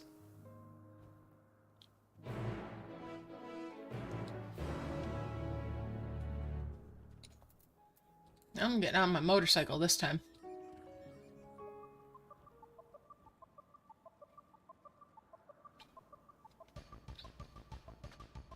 And I'm taking a slight side trip and getting that aetherite.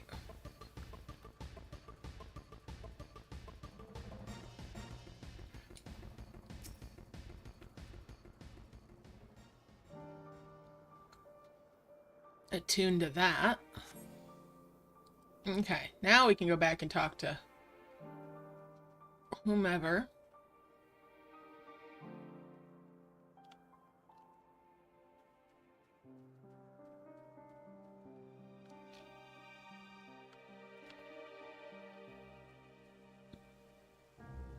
Let's talk to Emmet first. No more errant creations to distract us from matters of actual import, I trust. That's Lodeus. 'Twas blissfully uneventful in your absence. The little ones were on their best behavior.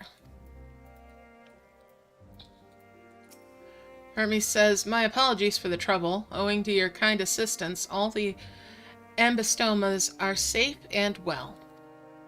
I will presently send them back to their space if you would go on ahead to the main building. Upon entering, you will see a table and chairs, a meeting area. We may speak there. emet-selch says, very well. Take care not to let the creatures slip away again.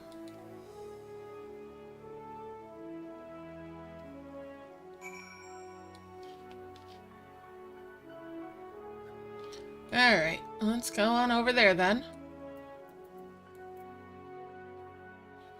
Guess I didn't need to make the side trip, but better safe than sorry.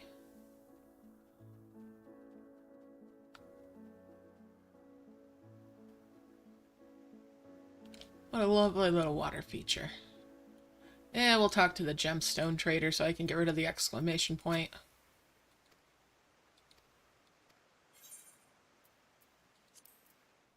Alright. And up the stairs we go. Well, it's not stairs, it's a ramp, but stairs. And head into the building. Alright, Lodeus. Well, emet-selch has been accommodating thus far. He is the one who has business with Hermes. If you wish to attend, you will have to ask his permission. Well, let's ask away.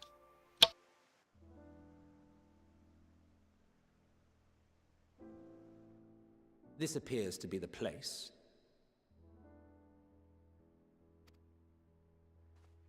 And here is where we part ways.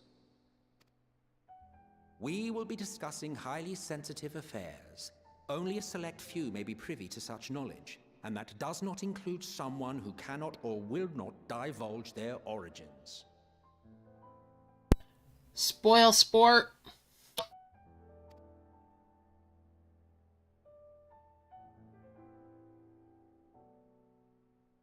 What? Will I have to remove you by force? Try me, bub.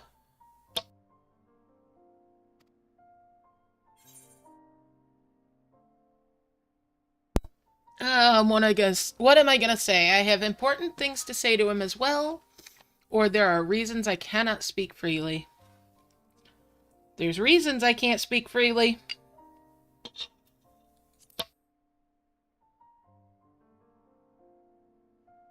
Let's hear them then, these reasons of yours. Who knows? If I deem your mysterious cause worthy, I may even be inclined to offer my assistance.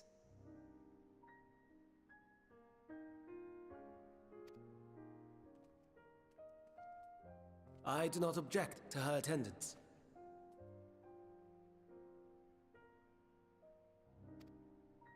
Hermes, this is highly irregular.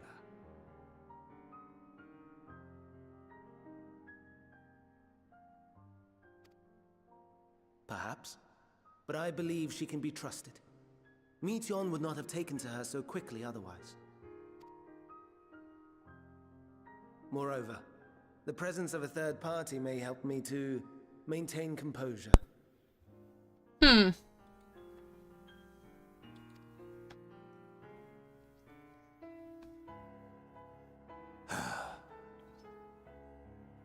As you wish, then. Behave yourself, do you hear?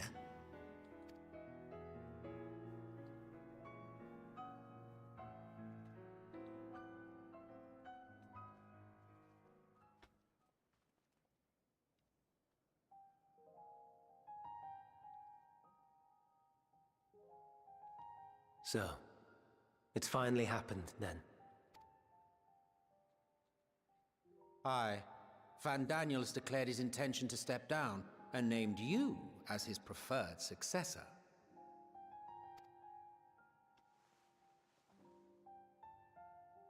In recognition of your knowledge and your works, the Convocation is giving the recommendation due consideration. As one who does not know you personally, I am to use my impartial eye to take your measure. Interesting.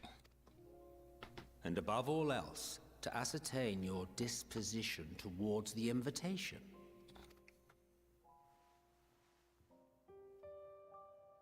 I understand that you and Van Daniel are close. He himself was once chief overseer of Elpis after all. I should not be surprised if you knew before anyone else that he wished to relinquish his office. I did. He told me that when he fulfilled his purpose, he wished to pass the torch to me. A torch you seem none too pleased to accept. Are you so averse to serving on the Convocation? Or maybe he prefers his current role? No, it's not that. For a humble researcher like myself to even be considered is an honor beyond words. No. What troubles me, what I struggle to come to terms with, is the very fact that Van Daniel is stepping down. Does this not mean that he will return to the Star?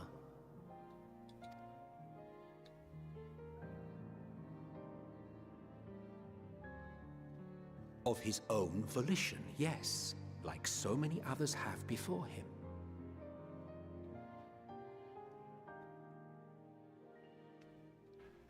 Implying that he's choosing to die. Return to the Star? Does that mean die? Well now, that's not a word I hear often. Is that what you say here in Elpis? Mankind is the life of Atheris. Each of us, a drop of blood flowing through its veins, bearing sustenance. In our finite time upon it, 'tis our duty to make it a better place, that all who call it home, now and in future, may abide in happiness. That's an interesting way to look at it. To that end, we have dedicated ourselves to the pursuit of enlightened creation. And by our efforts did we transform this once untamed wilderness into the peaceful paradise you enjoy today. To return to the Star whence we came is a privilege afforded to we who have so loved and nurtured it. A choice embraced by those who have lived their lives to the fullest, in service to our world. And when they depart upon this journey, it is beautiful, always.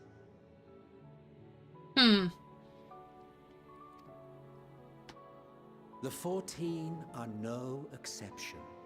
'Tis believed no occasion is more felicitous than the fulfillment of one's duty. Our office becomes our lives, and to retire is to return, or so the majority of us hold. Some few have elected to eschew custom. Okay, so it's not always the case. Mayhap you feel Fandaniel's deeds do not warrant his return?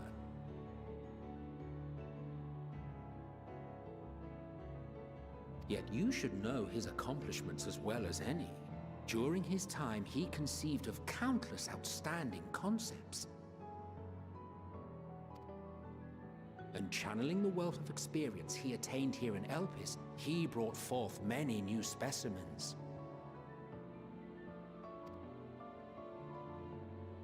I know of all this. I do. It's just, I cannot fathom why someone so great and wise, who could still do so much good, would want to end it all.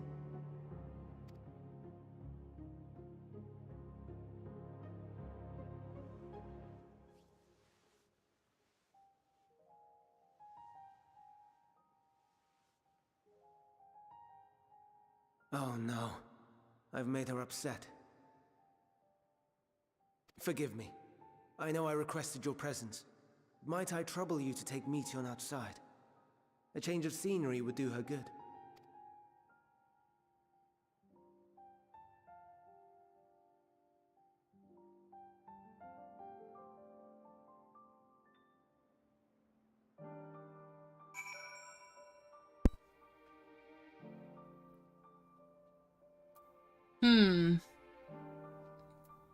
Alright, before we do that, let's talk to Emmet.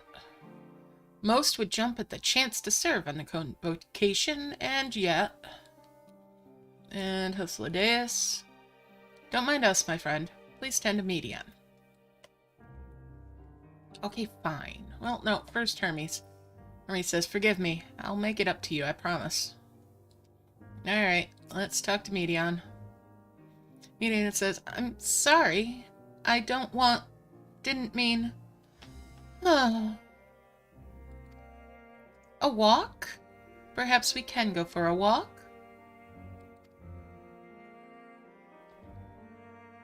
Alright, let's... Oh, that doesn't open.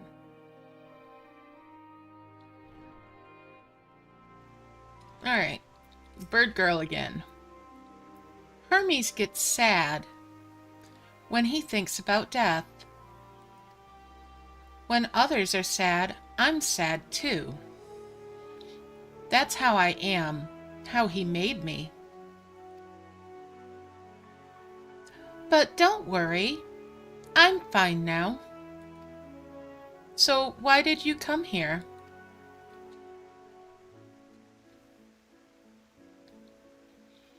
You want to learn about Elpis and Hermes? Oh, teach you.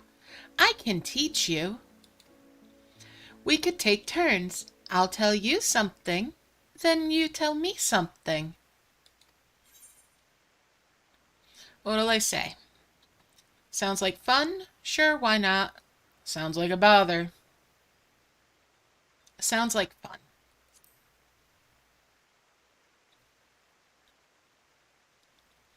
Meteion says, it will be. It will be. Sounds like a fun bother indeed.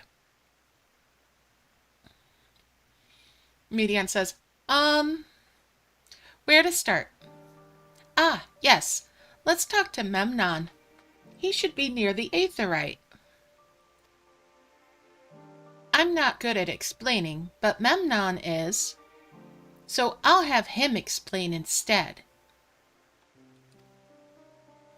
Meteion's now accompanying you. Keep her at your side. Blah, blah, blah. Yada, yada, yada. Walking trip. Okay.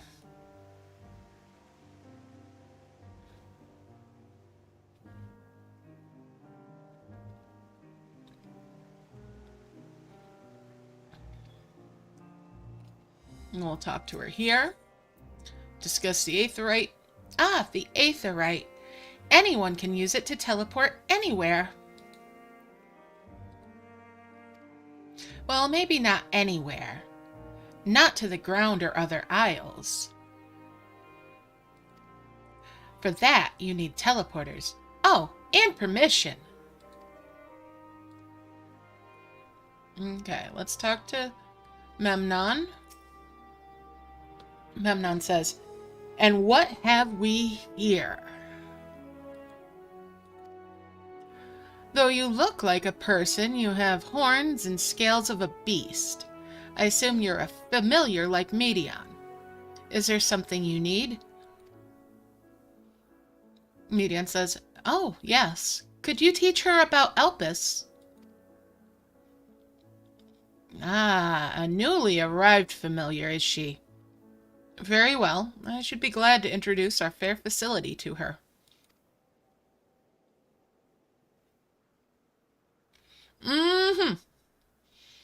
Alright, Memnon says, "As you know, it is mankind's duty to make the star a better place.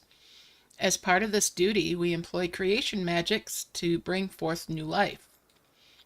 However, we cannot simply release our works into the world, for it would lead to chaos. No, any and all life forms must undergo extensive testing to determine their fitness to exist. Testing which is conducted here in Elpis. Every candidate is subject to rigorous study, in which we identify their properties, surmise what habitats might be suitable, and speculate as to the effects they may have on the environment and other species. Should it be judged a beneficial addition to the star, it'll be allowed to take its place in the world.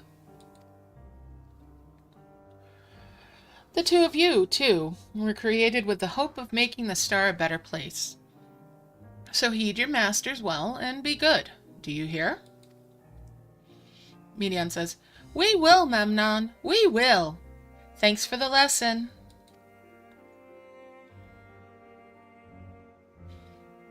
Medion says, "You had a turn. Now my turn." Medion says, "Where did you come from?" What am I gonna say? From a place far, far away? From a place facing a great threat? From the Crystarium, I guess?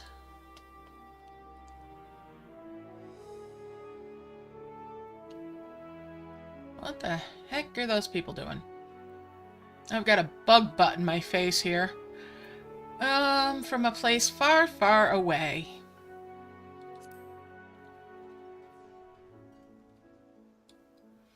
Medion says, then I probably don't know it. I don't know much about other places. But this place is important to you. I can feel it. Medion says, "Oh, my power. I haven't told you about it." Yeah, exactly. Gleep from a place that doesn't have big butts in my face. Alright, so she hasn't told me about her power, but she's gonna. Medion says, "A creation. Let's find a creation. One not being watched. Then I'll explain my power." Okay. Oh. Not that way. This way?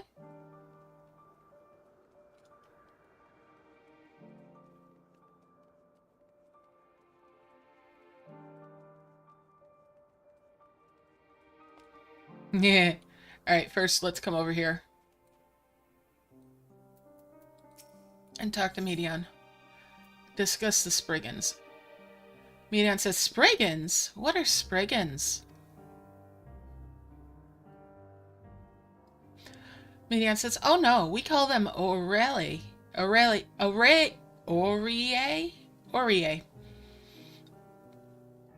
If there's many. If there's just one, we call it Aureus. Though they're cute, they can be naughty.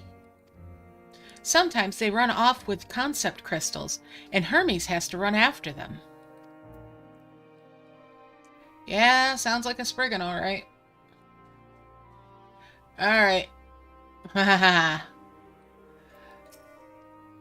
Emmet's familiar. Let's talk the bird.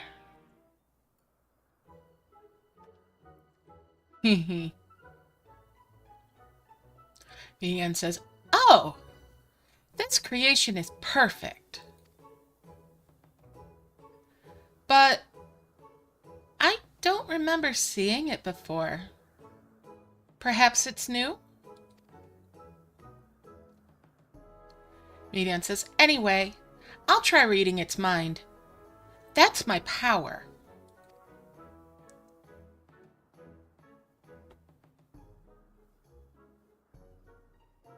Yes, a shoe bill. Yep, it's a shoe bill.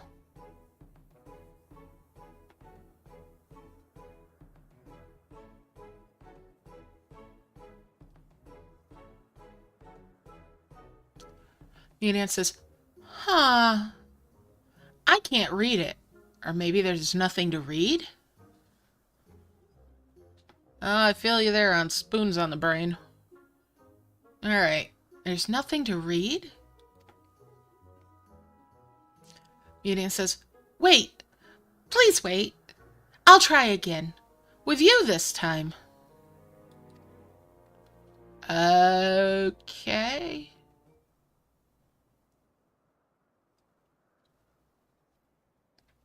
Median says, "Greetings. Can you hear me?"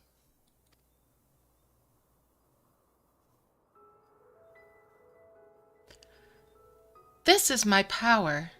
I can read the emotions of those around me and project my emotions to others in return. I am not actually speaking to you in your mind. Rather, you are converting my emotions into words and intention, a process performed subconsciously by intelligent life forms.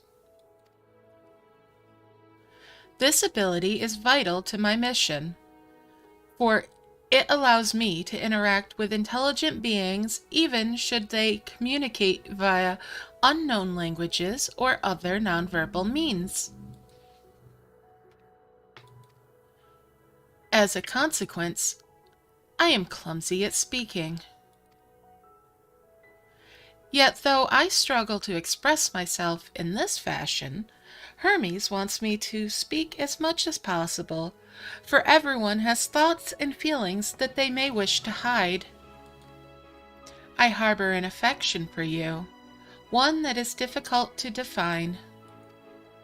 Aside from the fact that you share common traits with us, your thoughts are complex, prismatic. They draw me in and leave me wanting to know more. Out of respect for your privacy, I will refrain from using my power when speaking with you. Nevertheless, I want you to know that I wish to be your friend."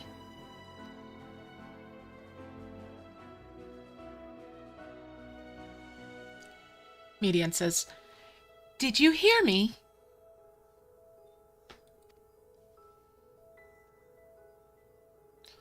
Hee, good. Now it's my turn again. So, what are you good at? What'll I say? Fighting, crafting, gathering, playing, or it's a secret. Median is much more articulate when she's speaking in your mind. I'm gonna say it's a secret.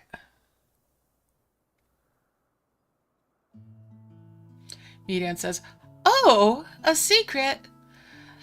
That's something you want to hide. Just leave it to me." There, I've blocked it out. I can't block it everything, not strong feelings, but that wasn't too strong.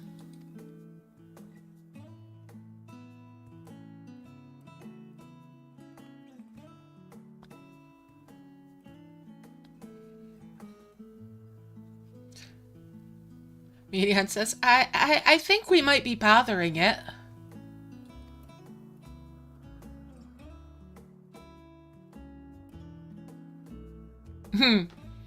Median says, "Let's keep going. We'll go and see Euthe next. She's usually in a small building, one on the west row."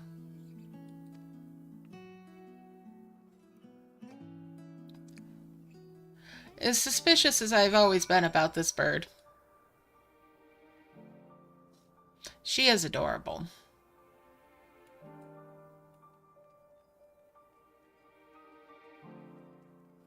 Alright, on the west side, huh?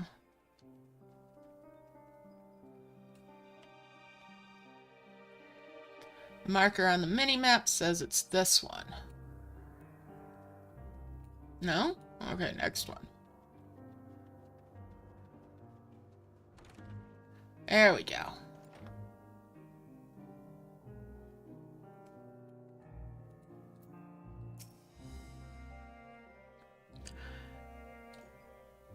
Eunthe says, well, well, if it isn't Medion, I see you've brought a friend today.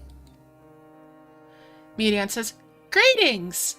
An apple? Could you make me an apple?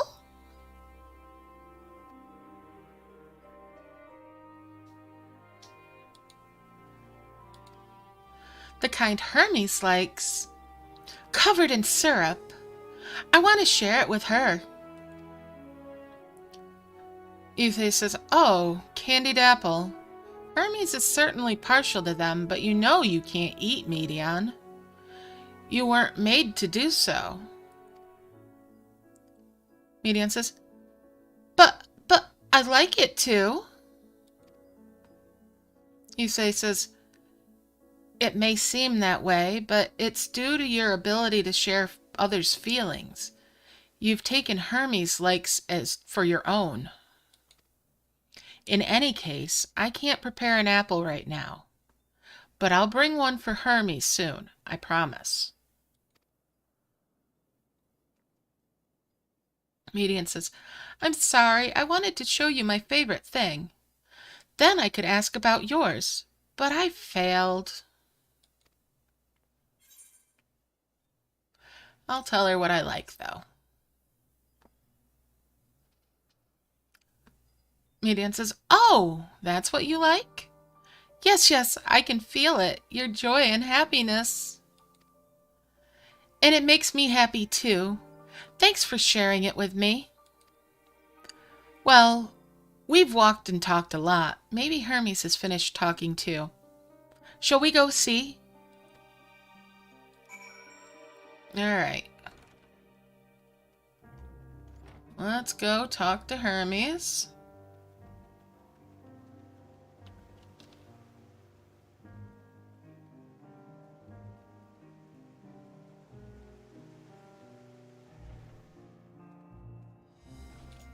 Let's bug Emmet first. I always like to bug Emmet. Emmet says, what, back already? Pity. A bit longer and we might have snuck away without you. Ithildea says, ah, excellent timing. 'Twas a refreshing constitutional, I hope. And talk to Hermes.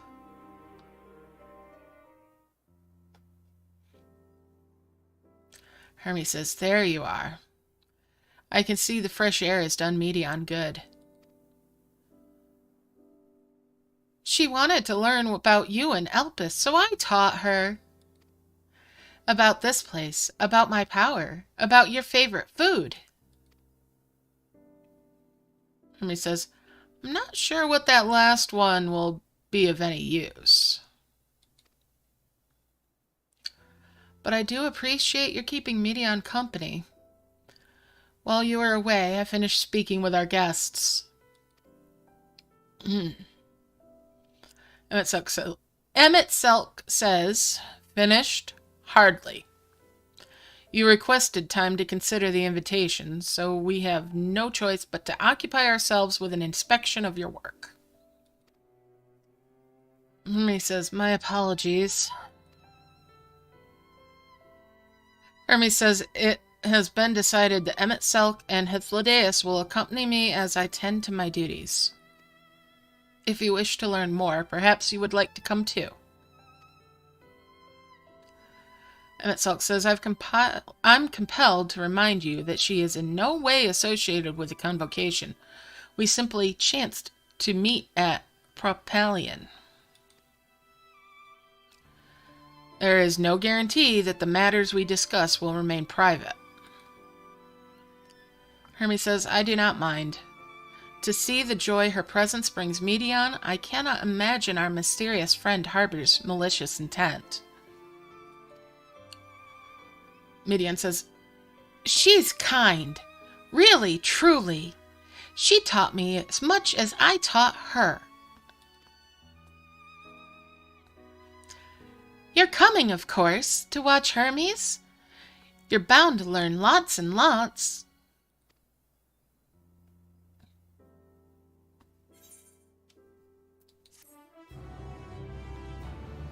Okay.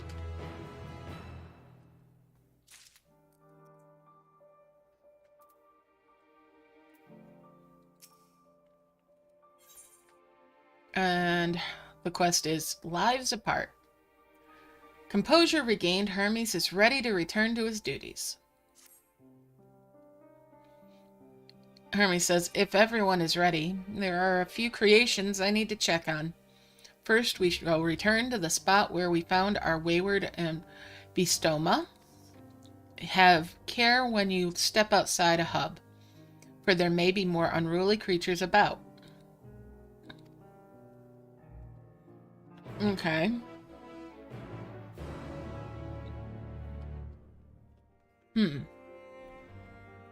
I want to run upstairs.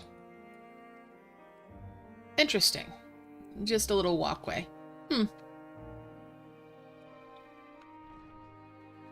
Okay.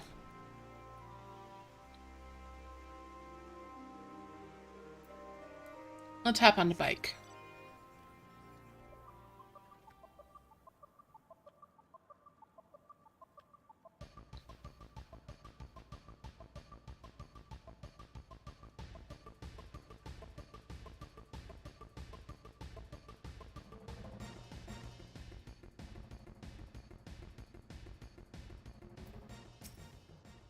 Talk to Hermes again.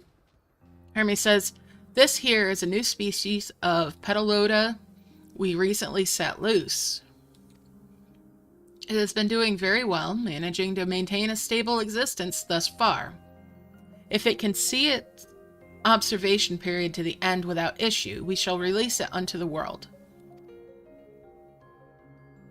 Hermes says, tell me, do you know the difference between living beings and arcane entities? It's the presence of a soul, yet the soul isn't something you can choose to have at will. No, it manifests only in those beings whose forms adhere to the laws of creation, that can endure on their own. Beings that do not fulfill this requirement, such as those spontaneously born of magic or natural phenomena, do not have souls. No matter how much it might resemble flora or fauna, if it lacks a soul, then it is considered an arcane entity. So you see, it is not for mankind to decide what is living. That domain lies beyond our manipulation, and it is hubris to assume otherwise. But come, let us head to the nearby beacon. I've received a report that arcane entities have gathered there.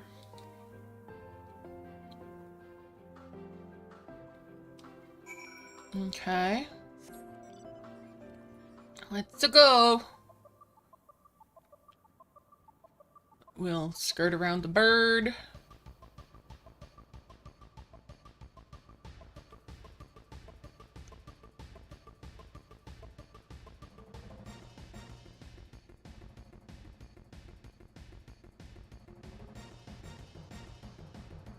Up we get. Okay. Alright. Let's talk to Hethlodaeus. A fascinating creation, much like yourself, this little one. Renowned as Hermes is for his flying forms, 'tis a rare privilege to see that privilege to be able to see one of his works in progress. Emet-selch says, we're meant to observe Hermes, but instead we're stuck with Medion. Well, I suppose she herself serves as proof of his prowess as a researcher and creator both. Medion? interesting. You're interesting too. Tell me, how did you find the ambystoma?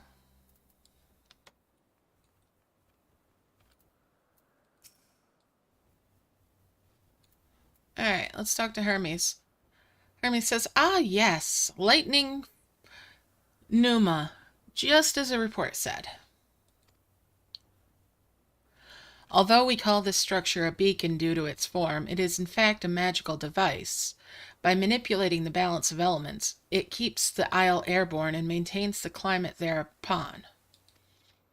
In the course of its operation, it often uses an internal shift towards a given element. Right now, that element is lightning, which draws the pneuma here to replenish their ether.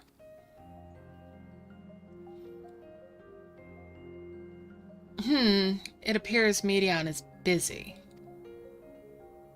Would you care to assist me in her stead and feed the pneuma?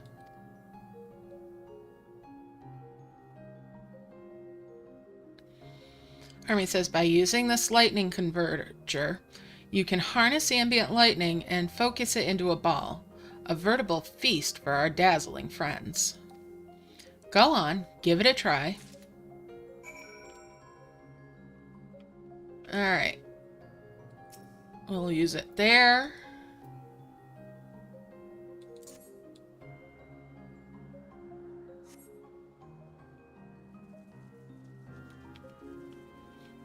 And over here.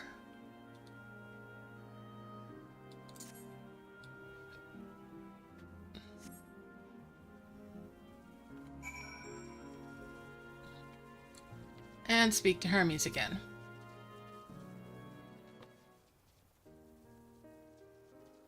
Hermes says, perfectly done, Lithingale. Look!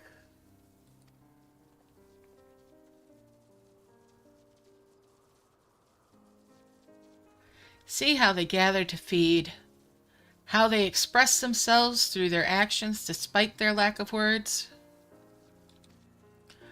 Speech is not the sole defining characteristic of a thinking, feeling creature, nor is silence an indication that they do not possess these qualities.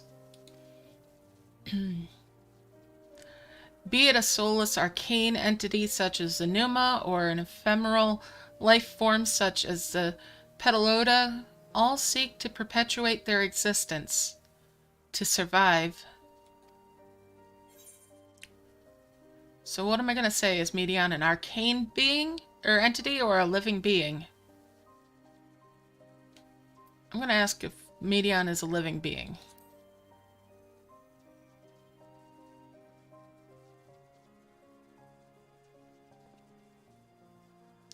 Hermes says, a good question.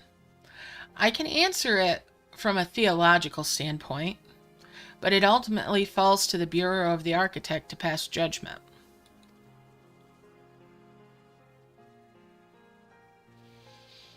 Those with exceptional vision, such as Hythlodaeus, may be able to ascertain her true nature. But to me, it doesn't matter. She is herself, and that is all I need to know.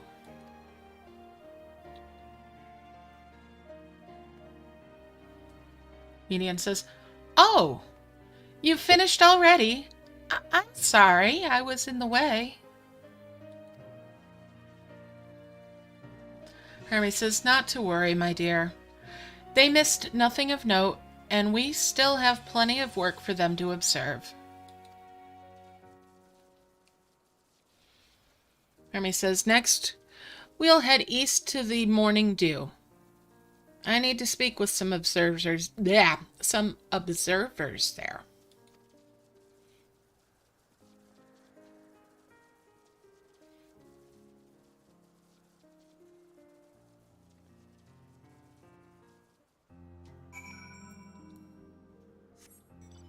All right. So on to the next location, which appears to be up here.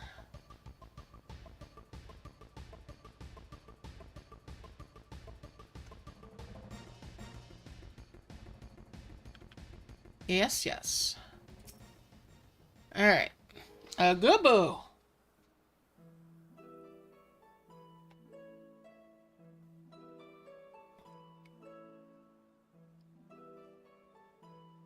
amazing, is it not? The Ampelos, one of our newest subjects.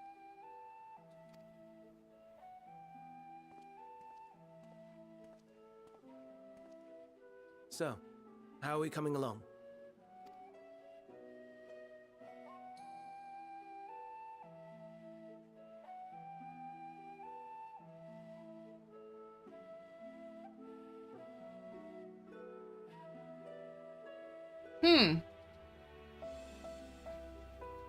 It's the flowers.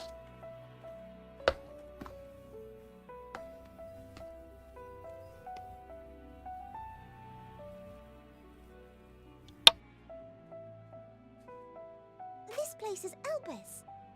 Those flowers. Elpis. Entelekis. Like me. That's a heck of a word. Entelechy.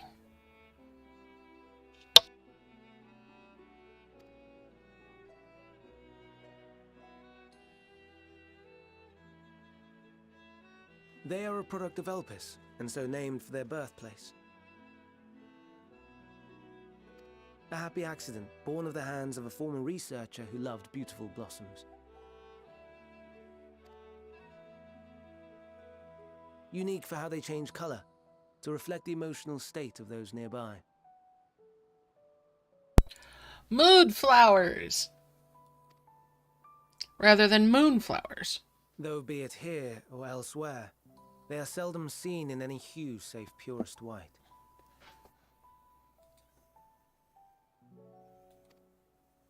Reflect the emotional state, you say? By what means do they achieve this? In creation, there exists an energy wholly apart from ether, one driven by emotions. In like manner to how we manipulate ether, this flower is subject to the influence of said energy.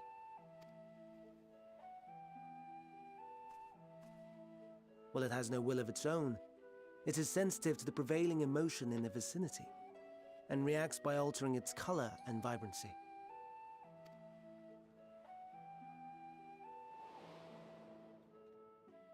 Akasha?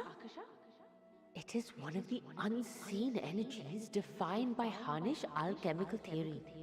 Though a gross oversimplification, some describe it as an essence influenced by feeling.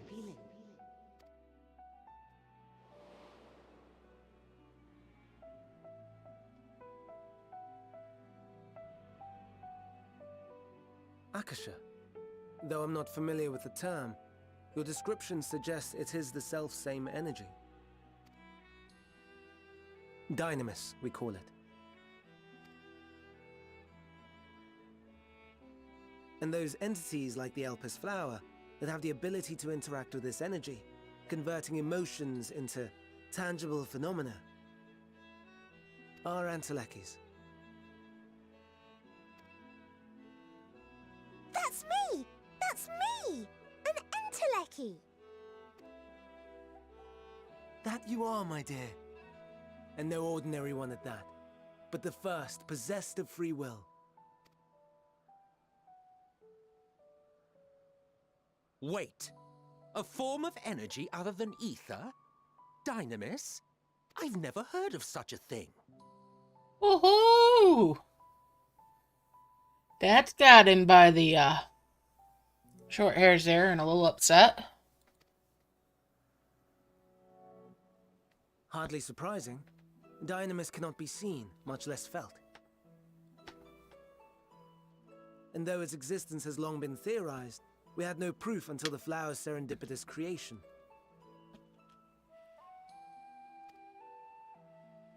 What's more, Dynamis is far weaker than ether.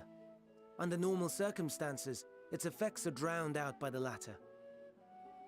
On account of which, beings comprised of and reliant upon the ether, like you and I, are unable to make practical use of Dynamis. 'Tis a truly esoteric thing, known to but a select few scholars. Intriguing. Then, given the limitations you described, why create Meteon?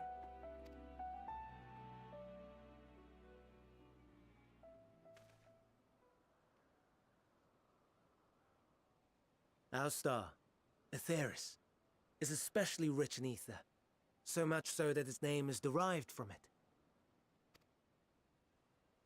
However, when we consider all energy in existence here and in the vast space beyond, dynamis may account for as much as 68.3%. Such an oddly specific number. I wonder how he derived it. The more abundant form by far. Were we able to control it, we could open the door to limitless possibilities. 'Tis not unlike a gently flowing stream, unable to break through the dam of ether barring its path. But if we could imbue the stream with the vigor of a raging river... Sounds sus.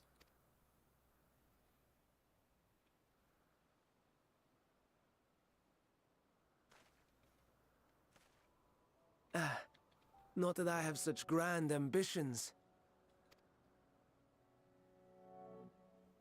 Nay.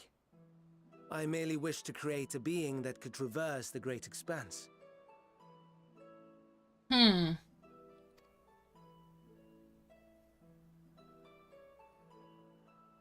relative scarcity of ether beyond the bounds of this star was a concern. And so, I looked to another source of energy by necessity.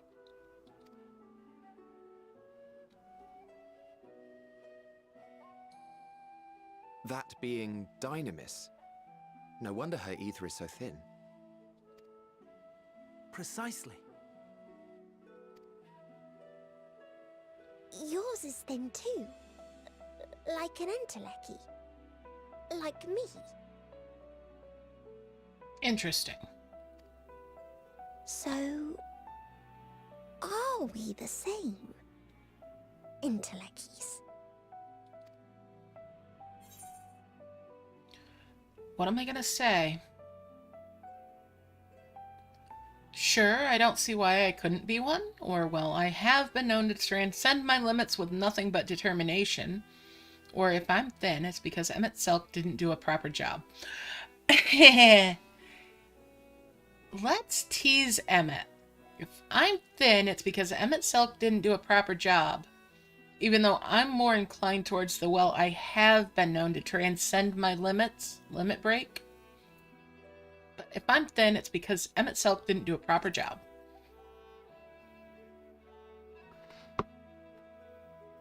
Well, aren't we ungrateful? Mayhap I should revert you to the pathetic, faded thing you were. Oh, pfft.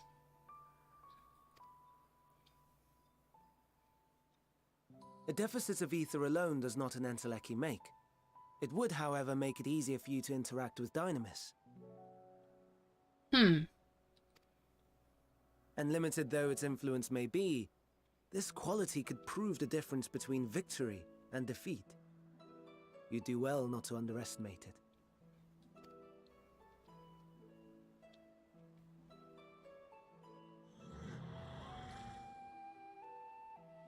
Oh dear.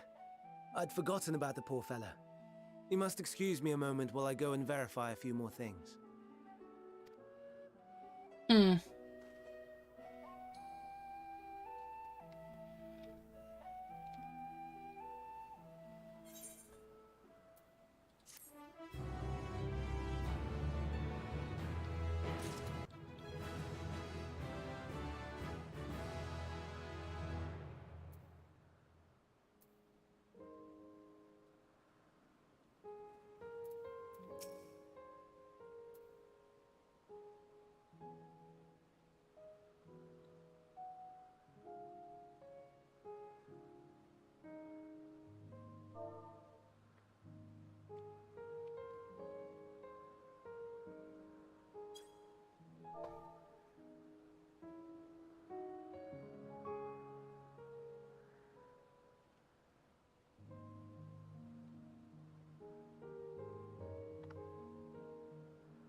Alright, what's Emmet got to say now?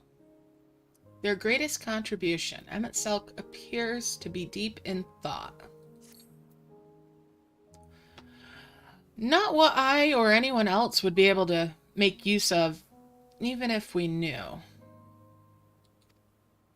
But it irks me to discover that there is an entirely different form of energy that no one told me about.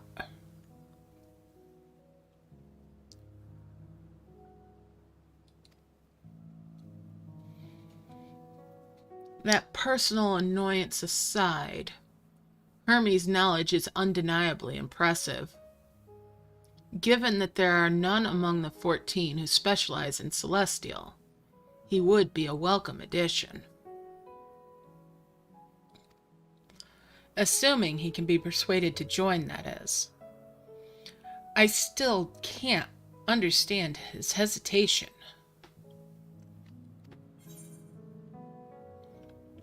What am I going to say? Why did you join the convocation? What do you specialize in? Why did you join?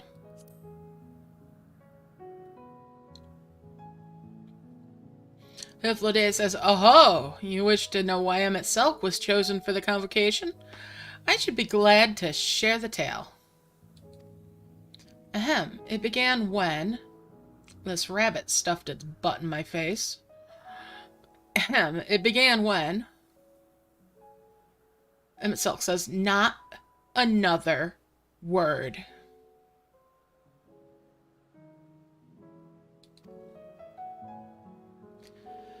Emet-selch says, "Lest you've forgotten, we are to learn about Hermes. Not me. My misspent youth is not your concern."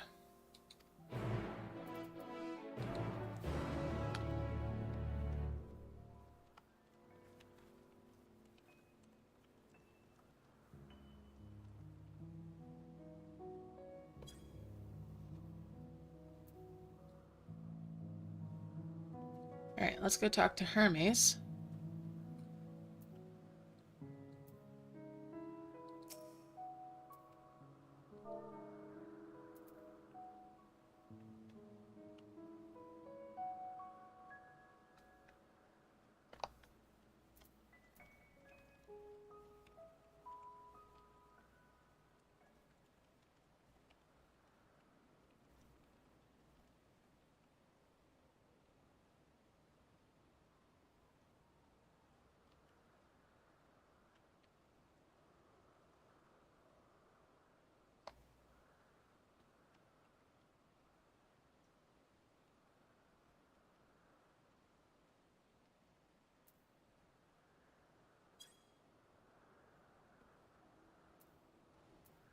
Alright, Hermes says, "My apologies for the wait.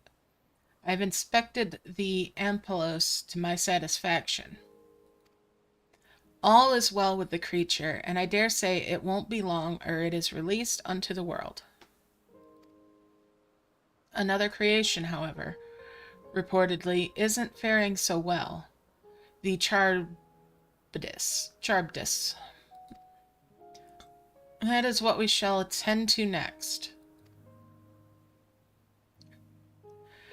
Hermes says, "If you'll follow me, my friends, we shall return to the main isle and head north."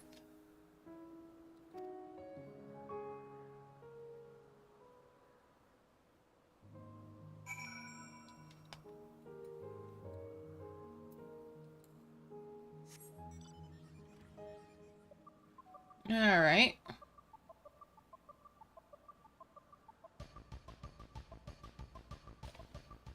Let's get up on here.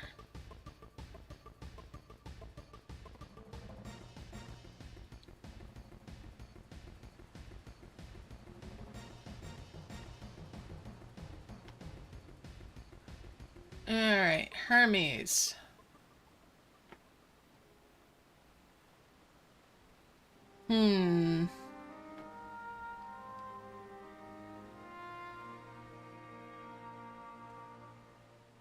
Hermes says, "I understand there's a problem with one of the Charybdis.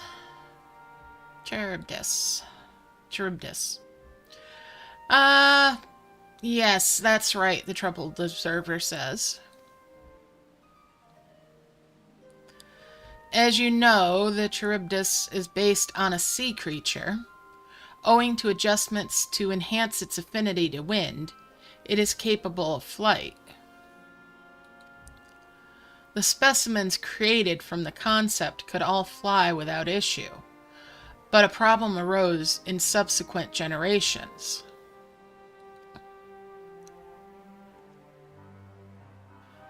This third-generation creature was born with an etheric balance leaning strongly towards water, its aquatic origin reasserting itself, it would seem.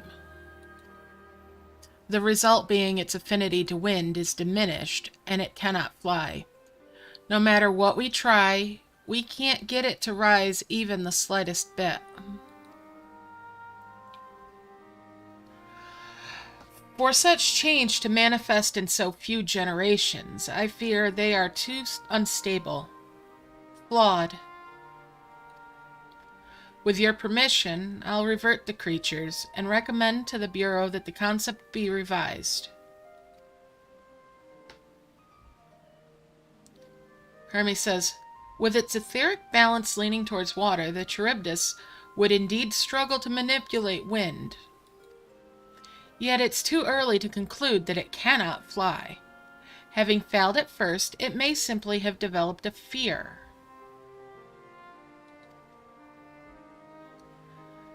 Hermes says, I shall transform and fly with it, helping it to manipulate wind until it finds its wings. The troubled observer says, what?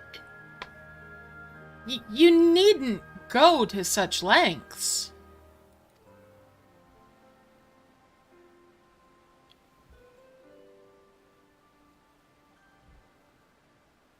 Emet-selch says, you don't know? But of course not. Transformation is an art in which one manipulates a vast quantity of ether to construct another body around oneself.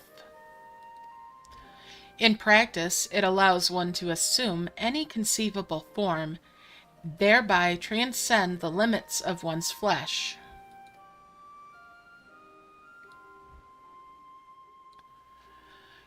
Yet, convenient though it may be, transforming in the presence of others is considered vainglorious in the extreme, as uncouth and unseemly as running about robeless. Shameful.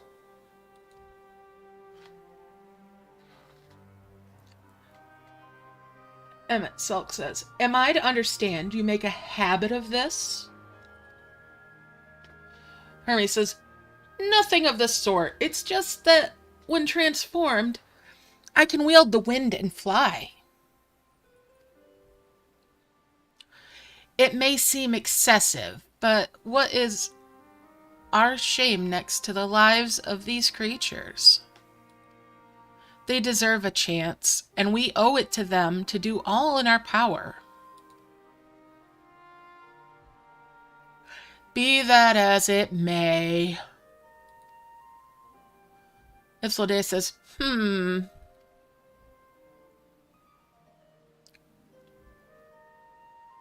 Ipsilde says, yes, I believe I have a solution. Emet-selch, may I trouble you to move that Charybdis away from its fellows? Somewhere out of sight?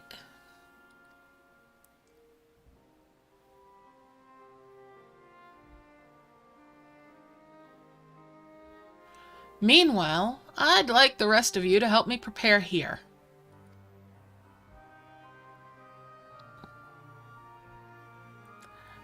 Emet-selch says, what mischief are you scheming now? Ipsilde says, no mischief, I assure you. I would but spare you the need to report to your colleagues that Hermes committed an indiscretion. Have a little faith, then run along.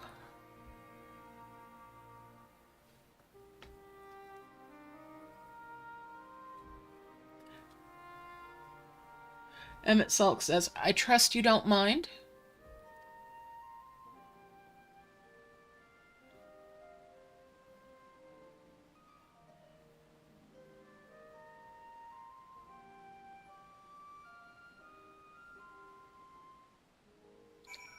Alright.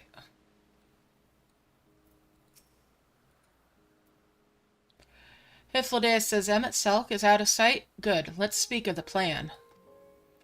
It's a stroke of genius, really. We have emet-selch train the Charybdis. What? Aside from being able to fly untransformed, he can readily see ether currents.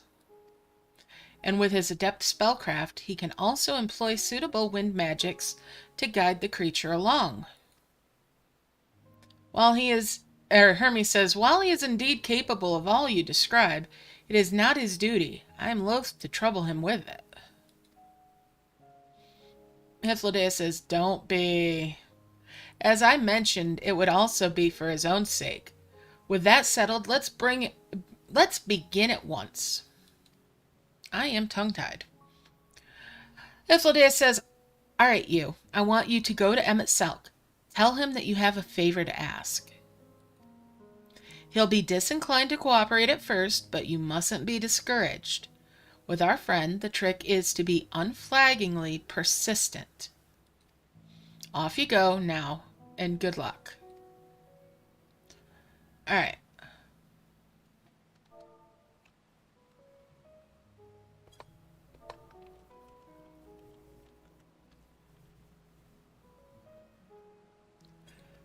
Okay.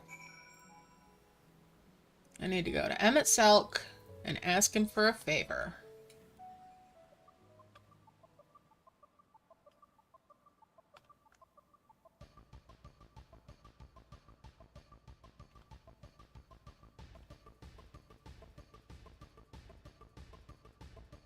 Head over this way.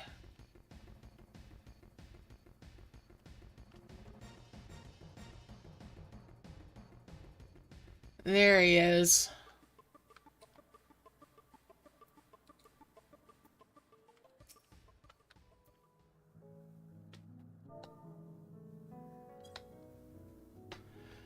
Alright, I said to Emma, I have a favor to ask. And he says, oh no you don't. I'm not lifting a finger.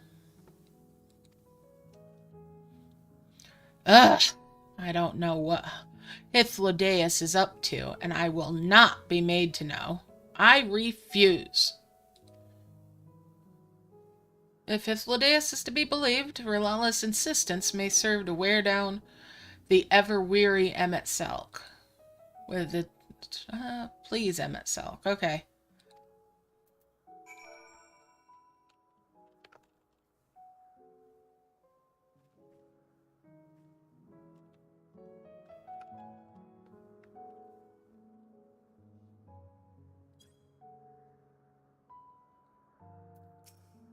Let's try it again.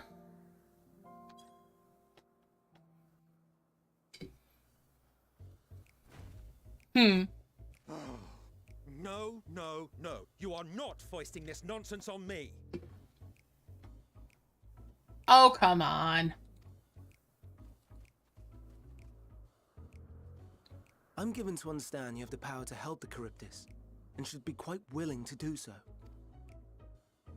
And so I appeal to your better nature, most benevolent emet-selch. Please teach it to fly. Or else Hermes will transform. Right now.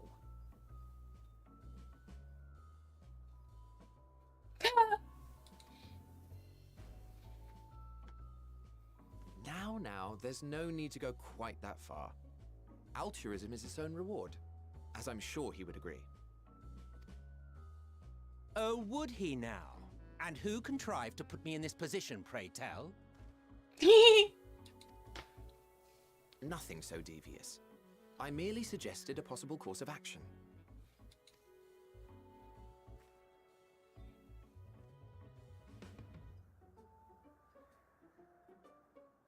Please, emet-selch. Please.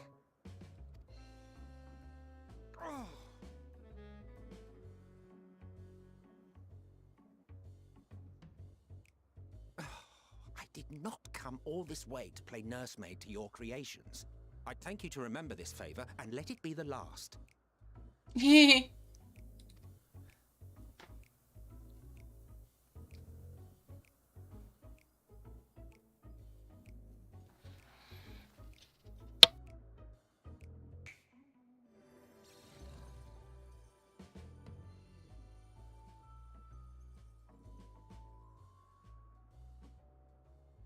I will aid it once it has taken to the air. It falls to you to shepherd it skyward.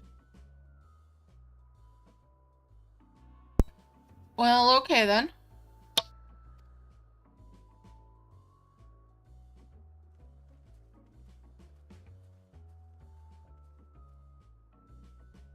Well, let's relax and enjoy the spectacle, shall we?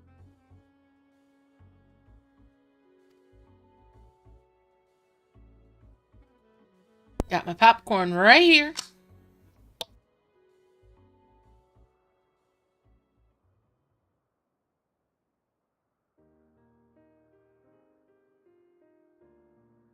You were wondering why emet-selch joined the convocation. Mm-hmm. Truth be told, he wasn't the first choice for the office. I was, on the strength of my ability to see ether. But I declined the offer. For though my vision is exceptional, I am pedestrian in all other aspects. Worse even. Oh. Quite abysmal when it comes to manipulating ether, for example. Couldn't transform even if I had a mind to do so. Humble. What good is the ability to perceive a problem if one cannot act to address it?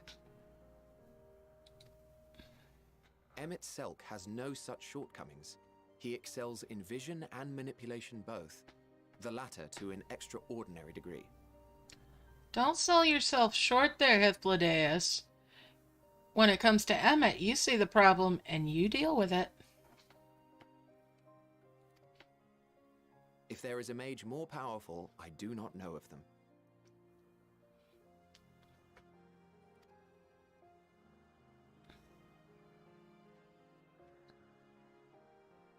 Thus did I recommend him for the office in my stead. And I wasn't the only one.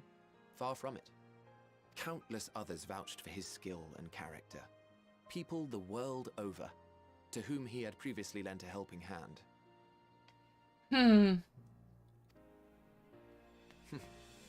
Oh, how surprised he was. Claimed he hadn't done anything remarkable for anyone. Modest to a fault. He deserved every bit of acclaim he received. Yet he may well have gone unappreciated were it not for a mutual friend. A singular soul who can't help but involve herself in the business of others. Where she walks, excitement is certain to follow. Her antics irritate emet-selch to no end. But much of his grumbling stems from genuine concern. When our friend calls, he never fails to answer and lend his talents.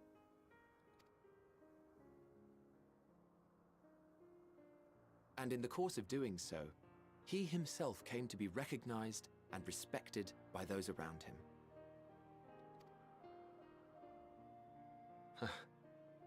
They are truly remarkable individuals, and I'm proud to call them friends. To help them realize their dreams. This will be my greatest contribution to our world. Might be the greater one. And when they have fulfilled their respective purposes, so too shall I have fulfilled mine, and together we may return to the star. Look at me, spilling my innermost secrets. I can't seem to help it with you. I can only assume it is due to the color of your soul. I just don't understand how you can be so alike and yet so different. Well done, my pet. Well done! Oh, look at it. It's flying.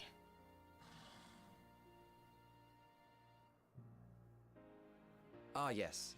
I dare say the Charybdis will be fine here on. Why don't you go and signal to emet-selch? Let him know that his arduous task is at an end.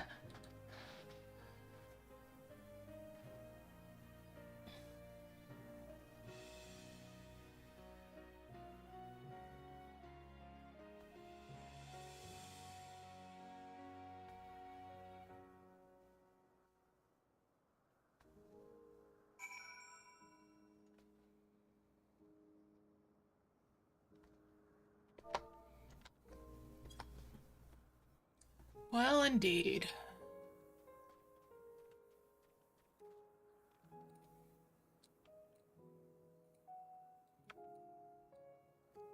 Alright, wave to emet-selch, huh?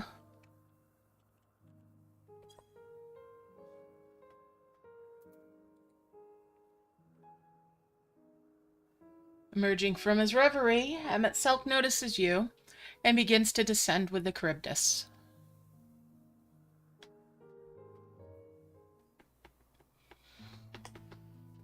Alright.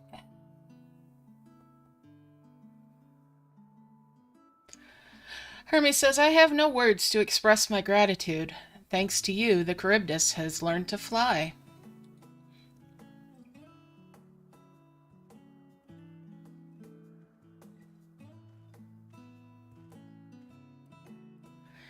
And we could relax and have a pleasant chat.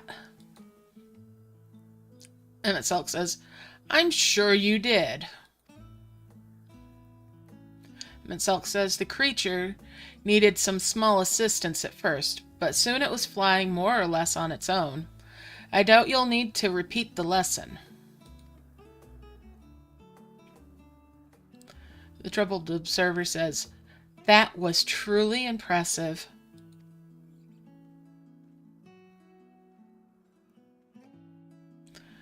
The observer continues to say, I witnessed it all from afar. The Charybdis flies. Hermes says, indeed. With this, we've proven that even a creature with skewed etheric balance is capable of flight. Though we helped it to achieve this, the Charybdis is a herd animal. They may well aid their struggling kin in like fashion if and when the need arises. Hermes says, keeping this in mind, I bid you continue observing them. Troubled observer says, if that's what you want.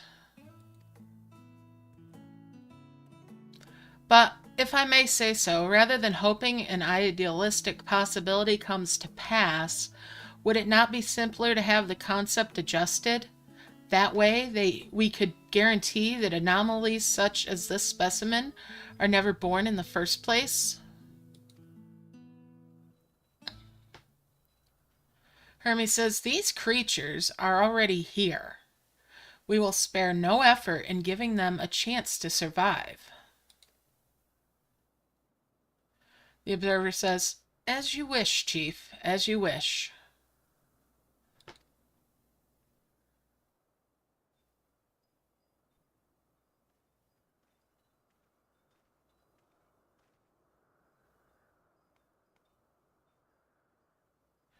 Medium says, Hermes?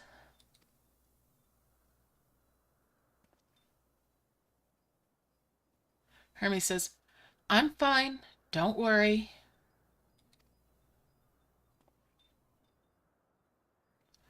Hermes says, well, that concludes all of my present tasks.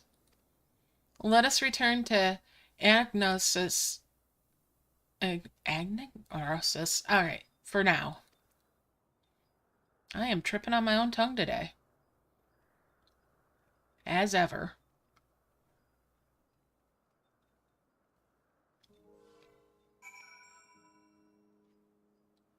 Alright, speak with emet-selch. We'll head back to town then. To the hub.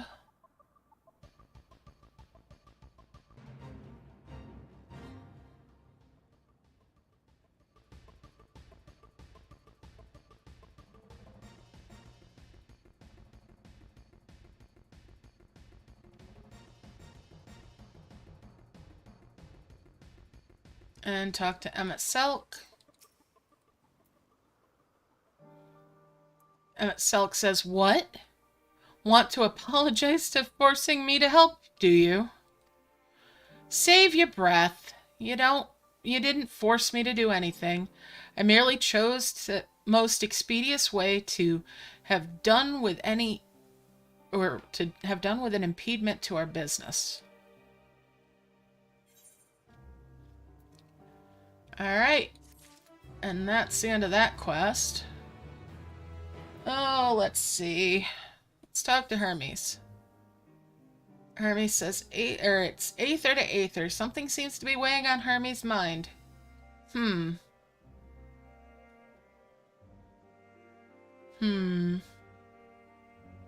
Yeah, let's do the quest.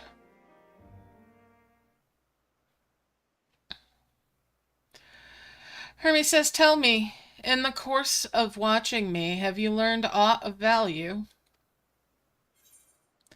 What am I going to say? Nothing so far, but I'm hoping that will change. Dynamis? Dynamis seems promising. Or, I'm not sure what I'm looking for, but I don't think I've found it yet. Dynamis seems promising.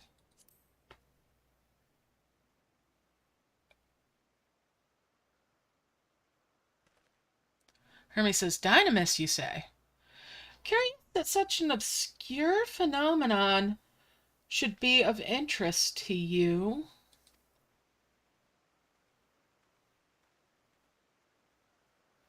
Seasoned observer says, Chief Hermes, what good fortune to find you here.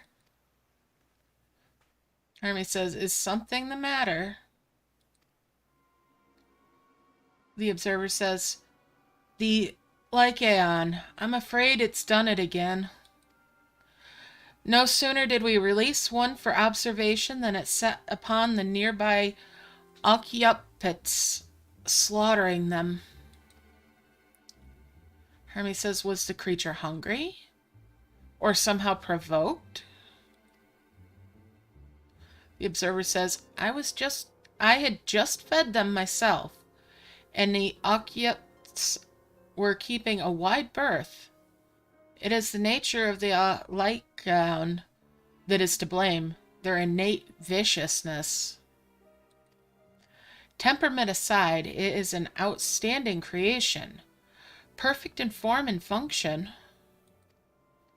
Though it may not be suited for release, I've no doubt that the Bureau will accept its concept for preservation. In any case, there's no point in postponing the inevitable. Doros will revert them all once the paperwork is in order.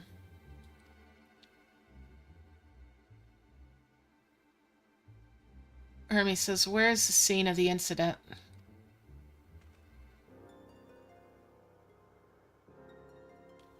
The observer says, just off the path to the 12 Wonders.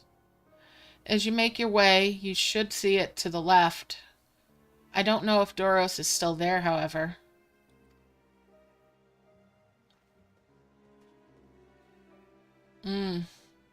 Median says, Hermes! Wait!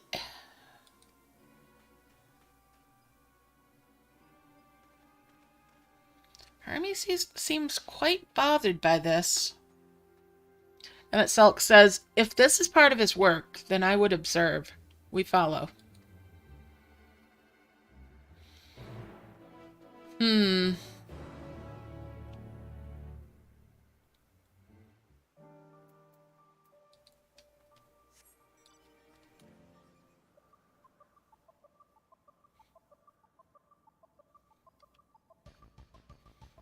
Alright, let's head out this way. Head towards where that marker is.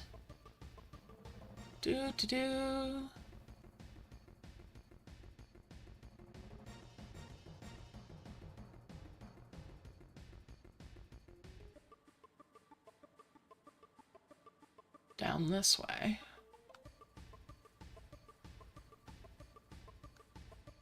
Alright. Hyphlodeus, what do you got to say? The Alkyep is no easy prey. With its hooves and horns, it was designed to be formidable even on land. Yet they didn't stand a chance against the Lycaon. And emet-selch? A fearsome beast, this Lycaon, but where is it now?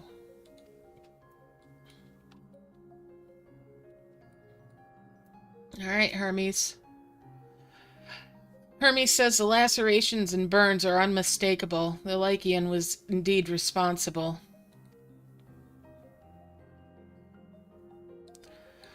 but the creature is nowhere to be seen. Doros must have taken it away. The man makes his base in the 12 Wonders, and I shall go and seek him out there. Hythlodaeus says, emet-selch and I will search the area for good measure, just to make sure the Lycion did not escape. Hermes says, my thanks. Let us meet at the 12 Wonders when you've finished. Hermes says, I'll go on ahead. Please follow me. Or please follow with her. Alright. Midian says, come! Come! It's down this path and over the bridge.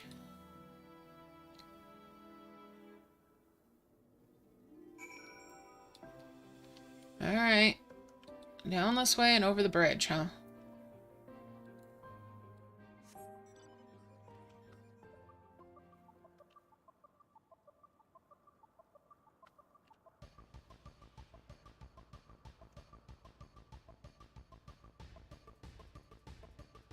There's the bridge.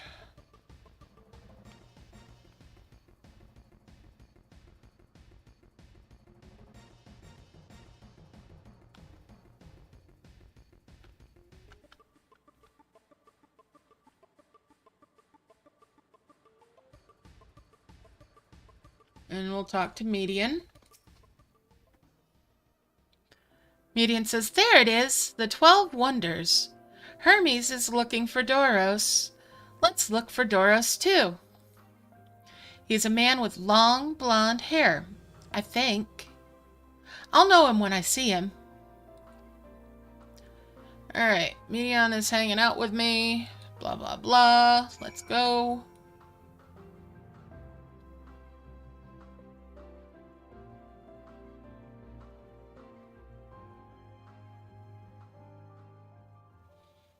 We're going to attune that aetheryte real quick.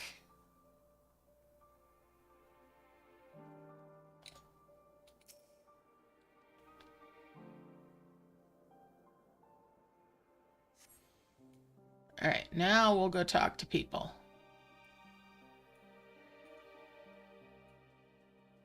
We'll talk to the dark-haired man. Once I get back and record day's results, I should finally be able to put this report to bed. Midian says, not Doros. His hair is long, but the color's wrong. Talk to the woman. If you're with Midian, then I assume you're on an errand for Hermes. What can I do for you? Midian says, sorry, wrong person. We're looking for Doros. Blonde-haired woman says, ah, I see. We do have similar hair, so people often mistake us from afar. I hope you find him soon. Okay. Well, let's go looking around for him.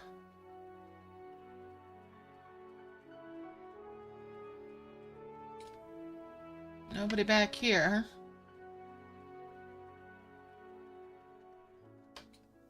Can't go in the building. There we go. Blonde-haired man.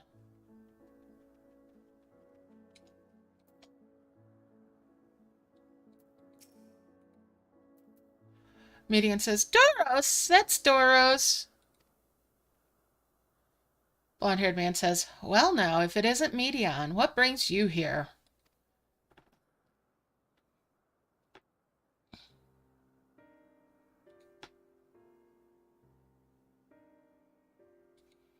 Hermes says, ah, I thought I heard familiar voices. Hermes says, I didn't realize you two had decided to help me search for Doros. Thank you.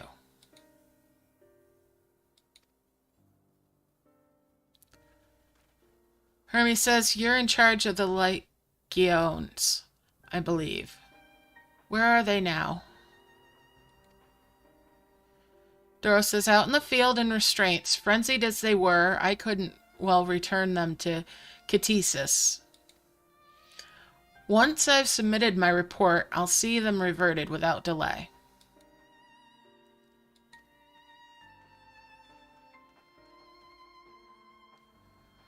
Hythlodaeus says, it's as he says, the beasts are indeed quite ferocious.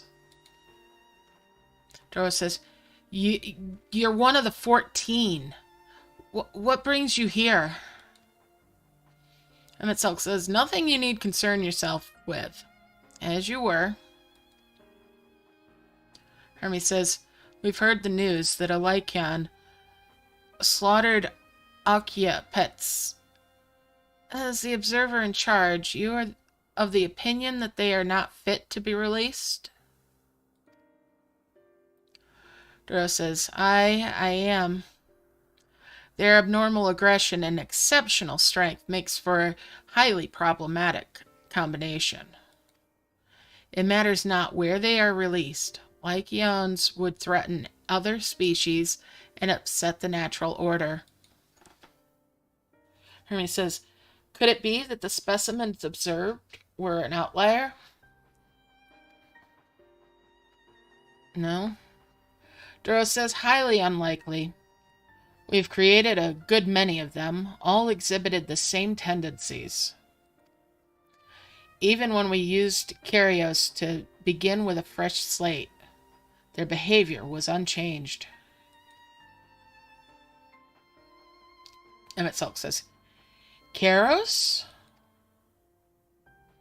Duro says, a memory reconfiguration system. The chief himself created it. Duro says, it allows us to erase or alter memories, that we may observe creations in different environmental conditions without needing to remake them from scratch. Emet-selch says, quite impressive and potentially dangerous. Depending on the intensity of the etheric emissions, Phaera may wish to have words with you. Hermes says, rest assured, I've kept all values within prescribed limits, and to prevent misuse, its applications are limited to those authorized by the Chief Overseer. Do not misunderstand. To manipulate a subject's memories is an intrusive act I deeply abhor, but is still preferable to execution. Duro says, come now, Chief. Let's not be so melodramatic. What was born of Aether is simply being reduced to its original state. Duro says, I know the distinctions concern you, but we mustn't lose sight of the bigger picture, making rational choices for the sake of a more prosperous star. If a creation cannot be properly studied, even with the aid of Karyos, we remake it. If a creation is deemed a detrimental existence, we unmake it. Tis all for the greater good, and none question the necessity of such routine processes. Hermes says, I understand these things. I do. I would never think to unleash a clear and undeniable threat unto the world. Yet, insignificant though their individual lives may be, next to all creation, it is all the Lycaons have. Hermes says, before we seal their fates, we owe it to these beings to exhaust all options, to ensure that nothing is being overlooked. Duro says, if you insist, let me provide you with a full report, and we may take it from there.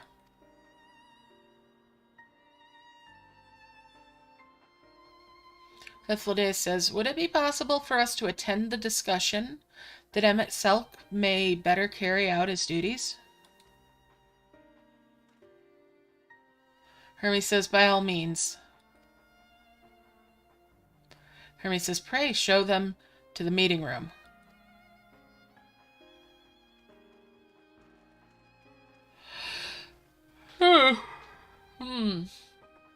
Oh dear.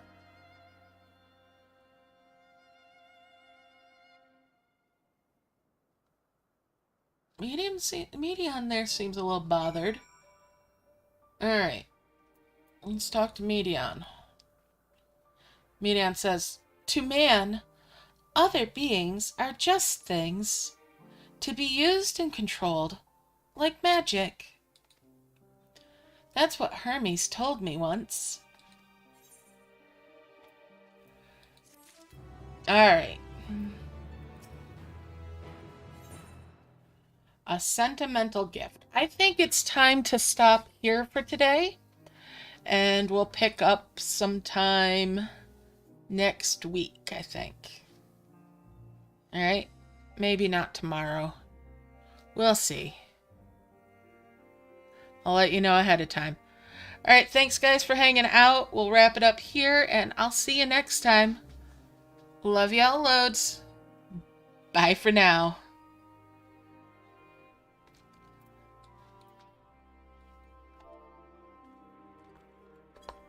Bye now. Oops.